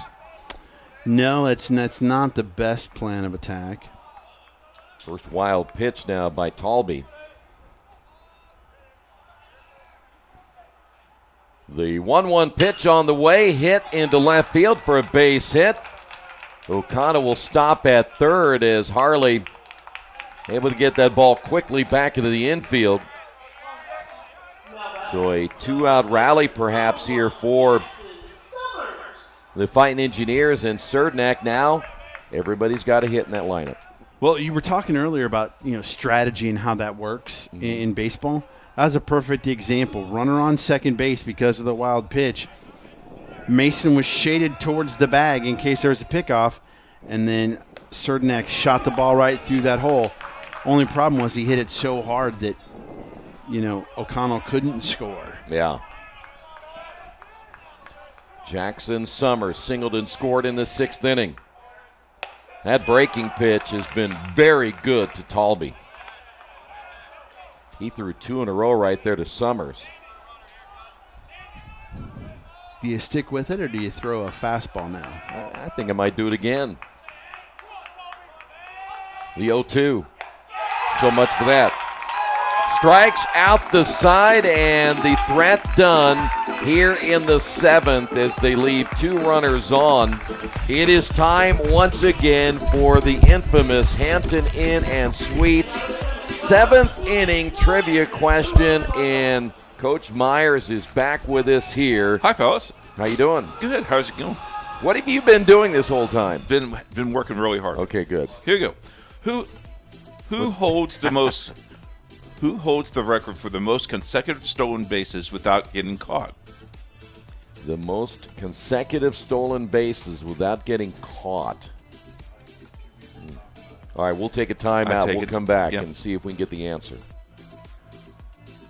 This is the hotel breakfast. It looked different online. Do you children like eggs? Here, they make your bones grow. It'll be fine. It's gonna be fine. All right, guys. Look alive. Is it fine, Daryl? I'm starving. When free hot breakfast can make or break your day, it matters where you stay. Go get him. Hampton by Hilton. Hilton for the stay. Your poached egg on avocado toast. Ew. Your flash-fried porgy over chips. Ew. Your fresh Maine lobster with microgreens. When the only thing your 8-year-old will eat is waffles. She's fine. She's fine. Your waffles, milady. It matters where you stay. Yum. Enjoy. Thank you. Hampton by Hilton. Hilton for the stay. By the way, it's 0-1 here to Harrison on the Hampton Inn and Suites. Okay, again, the question is, who has the most stolen bases consecutively without being caught? Yep. Ground ball to Rogers. There is one away. We think it's Ricky Henderson. You are incorrect. It's Vince Coleman. Vince Coleman. Well, 50 straight. You know, I was 48. I had 48 straight. Pee-wee football. Pee-wee football.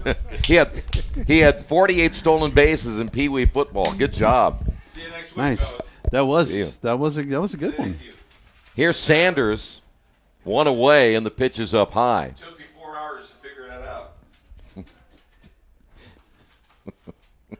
Well, I kind of was thinking a lot about the question he told me from yesterday that stuck out, the Dodger. Right, whatever. yeah. Well, it made me think of one. There's only been one player ever to be picked in the first round of both the NFL and the MLB drafts. Really? Yes. That's popped up in shallow left field, and coming in will be the center fielder Brown. Rogers there to make the catch, route number 2. And a first round pick. Here is Brendan Martin.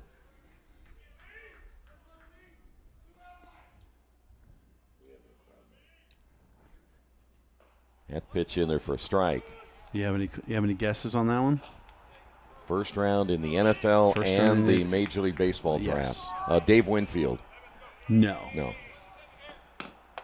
Pitch is outside. But that's another question. Answer to true question. He wasn't first round though. Oh. Here's the 1-1 pitch. A little bit off the mark there, 2-1. It's actually been fairly recent. Fairly recent. Yes. The 2-1, outside, 3 balls and a strike. Chuck knew it. Chuck knew it? Yeah. Really? Well, Chuck's very astute. Here's the 3-1, ripped into right field, base hit. Martin jumping all over that pitch. And that'll bring up Ethan Mason. I give up. Kyler Murray. Really? Number 1 overall to the Cardinals, but then was also a first-round draft pick of the then Oakland Athletics. Ah. Top 10, I think. I'm not mistaken. Ethan Mason has scored a couple of runs, has a double to his credit in the 4th. And of all the sports, he decided to go to football where he can get beat up a lot more. Yes. Back to your Dave Winfield. Oh, there's another hard hit left center field. Heading to third will be Martin. To second base, Mason with a double. All this happening with 2 outs here in the 7th. 2-out rallies. Dave Winfield is the only athlete to be a draft pick for 4 different leagues. Wow. MLB, NFL, NBA, and ABA. Wow, I didn't know that. Here's Clements. That pitch is up high. Mostella getting in trouble here in the 7th inning. There is a right-hander throwing for the Fighting Engineers. 2 away, and there's a strike. Well, those are 2 easy outs. You got Harrison and Sanders, and now Martin and Mason on base. Chance to score here in the 7th. Foul tipped and held on by Hickson. Alec Lewandowski warming up in the Rose-Hulman bullpen.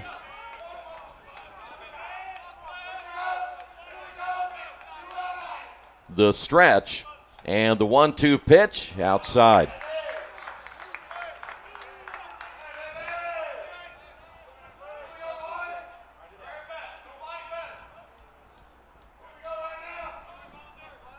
The break-even pitch on the way, missed it.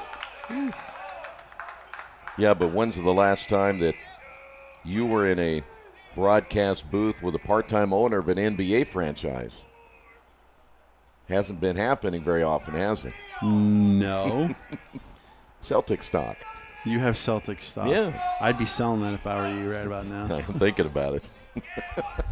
Nobody wants it at this point. That is true. You're about ready to get swept in a series that. Oh, wow. I'll offer it to you. Here's the payoff pitch, and he lost him. Yeah, just like the mighty Cavaliers who are down 2-0 to the Pacers. That game tonight, game 3. Here's Gutzweiler. Yeah, and then that's the thing that stinks is, like, I don't want there to be should those teams that are in the lead advance. Like, I want the Pacers to beat the top teams. I want them to beat the number 1 Cavs, and then I want them to beat the number 2 Celtics. Like, I don't want them to possibly get to the finals and then people say, oh, well, the Knicks beat the Celtics. The 1-0 breaking pitch in there for a strike. Although, fun fact, if indeed the Pacers make it to the Eastern Conference Finals, nothing is guaranteed. Game 3 will be in Indiana the same day as the Indianapolis 500. Really? Yes. Well, that'll be a fun day. Yes, it will. 2 balls and 1 strike. Gutzweiler back in off the end of the bat, foul. Because the Pacers are the 4 seed, so no matter what, they're the away team, so the way the schedule's set up, that's the way it works out. Gotcha. Yeah. 2 balls and 2 strikes, 2 outs, bases loaded.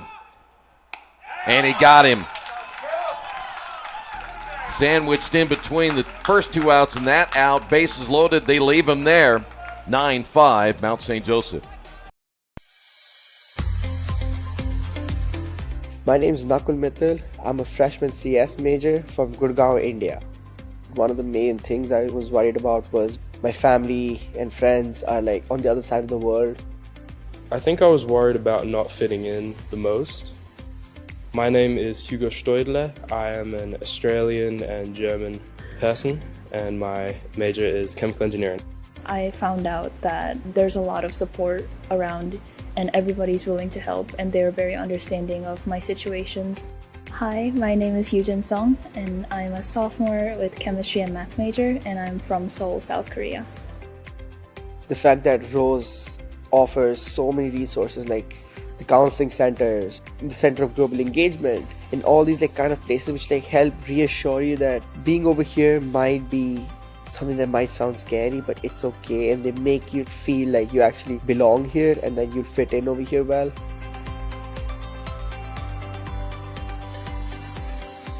I see a lot of countries represented here. I've got a good friend from Britain, I've got a couple of friends from Bangladesh, I've got a couple of friends from India, Spain, Greece. It takes up a good chunk of the student body. It's really fun to see like where all these people are coming from. It's been really welcoming. I was able to make a lot of friends. Hi, my name is Yusuf Abid. I'm a freshman chemical engineer and I'm from Tunisia.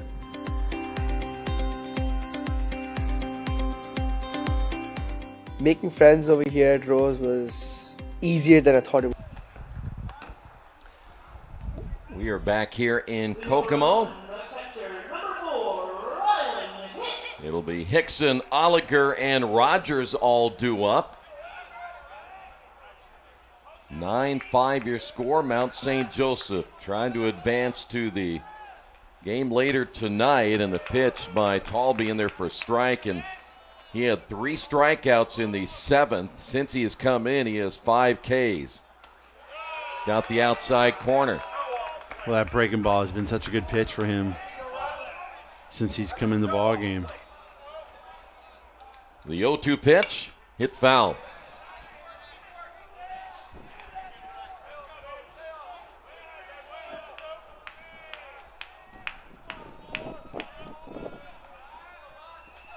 Each team in double digits now in hits as that jams Hickson, but he's able to battle it off. Oh, here it goes, rolling off of this right into the concourse. Keith would have been down there. He could have had that one. The 0-2. Got him swinging. He is now struck out 4 of the last 5. 1 away now for Jonathan Oliger. He might have had to fight off that puppy for it. The puppy probably would have won that battle. I don't know if you can see it over there. I can see the front and the back end of him. There's a light in the middle there. I can't tell. That pitch a little bit high. Oliger singled in the 6th inning, his only hit of the day. Rose-Hulman has out-hit Mount St. Joseph by 1. They trail it by 4. Pitch is low and outside. Just a crazy, crazy game. Blowout in the first game. Both teams had the same amount of hits. And this game, the team that's losing has more hits than it's just... I think we could spice this up a little bit. Here's the 3-1. It's in there for strike. Is you only get a run for the run that you make, so you only have 9, but you should get extra for getting more hits. See, so if you got 10 hits, maybe get a couple extra runs in there. Here's a swing and a miss. We'll give a little bonus. You get 12 hits, you get 6 runs or something. Maybe get a half a run for hey, you know what? I think actually, and we could probably call that what? Banana ball? Not a bad idea. Here's Rogers, 2 away. And Talby has been fantastic in relief. Showing bunt is Rogers. I don't know what he said to the home plate umpire right there, but conversation didn't last very long. Here's the 1-0, just outside. Tell you what, Talby may find himself in another big situation later if needed. Pitch is low. Yeah, he's been good. The only question is how many pitches is he going to use up in this game? Well, there's 38. Okay. So that's not too bad from the start of when he came in the 6th inning. That one bounces away, and that'll be a 2-out walk. Rogers on his way down to first. And that'll bring up Atrosky. I call him Atrosky. It's Atrosco. Atrosco, yeah. Also, I mean, this is only Talby's 5th appearance of the season. Yeah. So he's been rested, but at the same time, you know, you never want to overextend pitchers. Atrosco swings and misses. He has struck out twice, has a base hit to his credit in the 3rd, and a run scored also in that 3rd inning. Talby wasting no time. Ground ball. Mason off the high hop. The flip on to second. That'll do it for Rose-Hulman here in the top of the 8th. Lions lead at 9-5.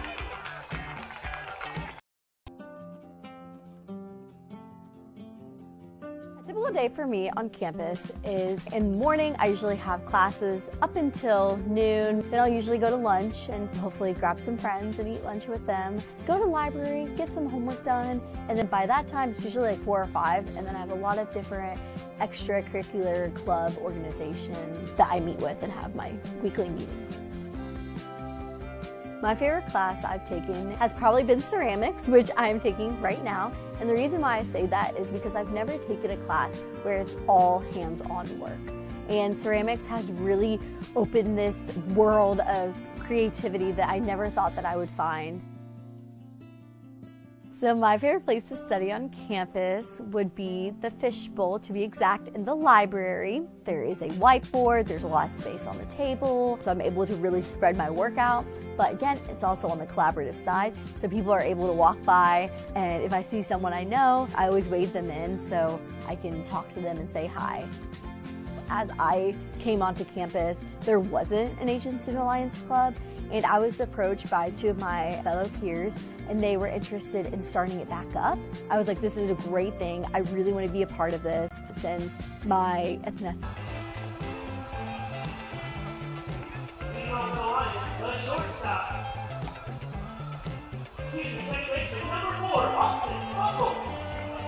Second baseman Austin Buck will lead things off, but Rose-Hulman has a new pitcher. They do. Alec Lewandowski. He is a senior from Sterling, Virginia. 8.28 ERA in the year. 3-1 is the record. 14 appearances, 2 starts. 19 strikeouts, 10 walks. Opponents hit .313 against him. The pitch by Lewandowski is outside. 2 balls and no strikes. Notice you were really into that song in between innings. I was.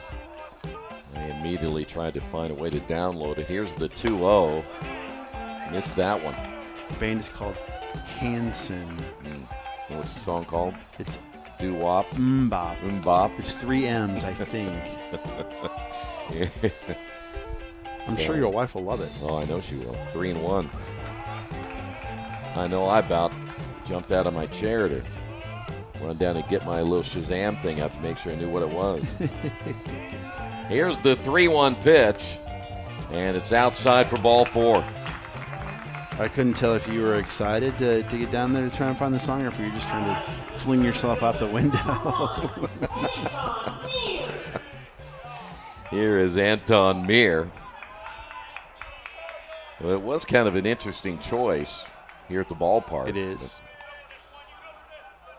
Meir is 0 for 4. Lewandowski. The pitch high and inside, and he's having a difficult time finding the strike zone. You know, 0-4 is not exactly what you're looking for from your leadoff hitter, but it hasn't deterred the Lions from still scoring 9 runs. Yeah. So that's a bonus. Lewandowski, they need him to throw some strikes, as you saw Meir squaring to bunt. Our next game is scheduled for 4:30. That's going to be a push. Has to be 45 minutes after the completion of the game. The runner takes off, the throw down, and what a great throw by the catcher, Hickson. That was nice. So Buckle thrown out trying to steal as Meir will step in with a 2-0 count. Well, that was a great throw. You got another look at it right there. Breaking ball hit to right field. Coming on to make the catch will be Petrosco, and there's quickly 2 outs. Here's Harley. We will take a peek ahead to the 9th. It'll be O'Connell, Rasmussen, and Brown all due up for the Fighting Engineers. Harley got off to a fast start today. A couple of runs scored, a stolen base, 2 base hits, but since then he's 0 for 2, and he takes that one for strike 1.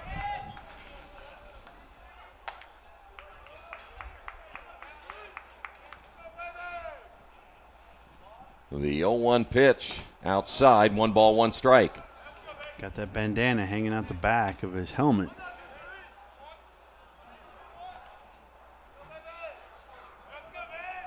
Is he on Team Cobra Kai? Pitch is a little bit low and outside. I don't know if you've seen that they've made another Karate Kid movie where it's the old school Karate Kid like we grew up with, and then the Jackie Chan together. There are no good original ideas anymore. Cernak flips on to Lewandowski. We head to the 9th. Mount St. Joseph leads it by 4. As one of only 10 federally recognized work colleges, every Berea student gains practical work experience to complement their classroom learning.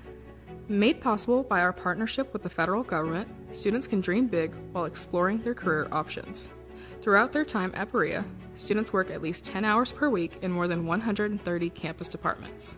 Whether caring for livestock on the college farm, developing software for campus departments, or giving flu shots at events, Berea students graduate with hands-on career preparation. In return for their work, students receive scholarship disbursements throughout the semester to supplement personal expenses. Berea graduates then enter the workforce as skilled professionals, leaders, problem solvers, and change makers, ready to strengthen their communities and shape the future. I'm Danny. I'm the finishing manager at Student Cast, And thanks to Bria's work program, I'm not just earning a degree, I'm gaining experiences I would not have gained anywhere else.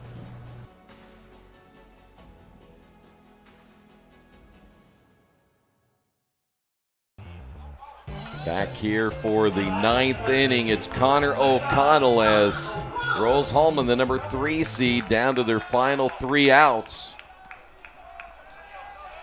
O'Connell, 1 for 4.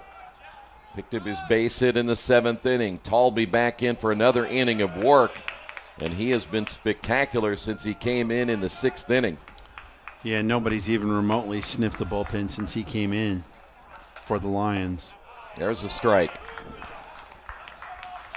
Which is nice if you're, Coach Newman. You're, okay, we're going to ride you out, Talby, and we're going to save the rest of our arms for tonight.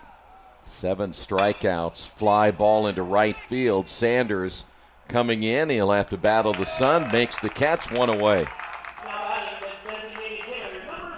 Here's Rasmussen. Well, it looks like we're going to get us a rematch from yesterday. Mount St. Joseph and Transy, unless Rose-Hulman can go big right now. And if they work quick, the next game will start at 4:30. Ooh. Hard to believe, huh? Yeah. Rasmussen takes that first pitch low. The next pitch on the way is in there for strike 1. I like his rhythm right now. Talby just gets it, gets the sign, and throws. The 1-1 pitch. Outside corner. Rasmussen better be swinging here. He struck at his last time up, caught looking in the 7th. The 1-2 pitch on the way. Oh my, off of the hip of Talby, but it bounced right to Mason. What a play, and by the way, Talby gets credit there, but it'll go 1-6-3 on the putout. That was an absolute Take another look laser. At it. Boing. I'm not sure if that hit off his hip or what, but he got a great bounce, didn't he? Here's Colton Brown. Yes, he did. Everything's coming up Rose's for him today. Boy, no kidding. So 2 away, and the pitch a little bit high. Brown single back in the 3rd, his only hit of the day. Well, that didn't miss by much, 2-0.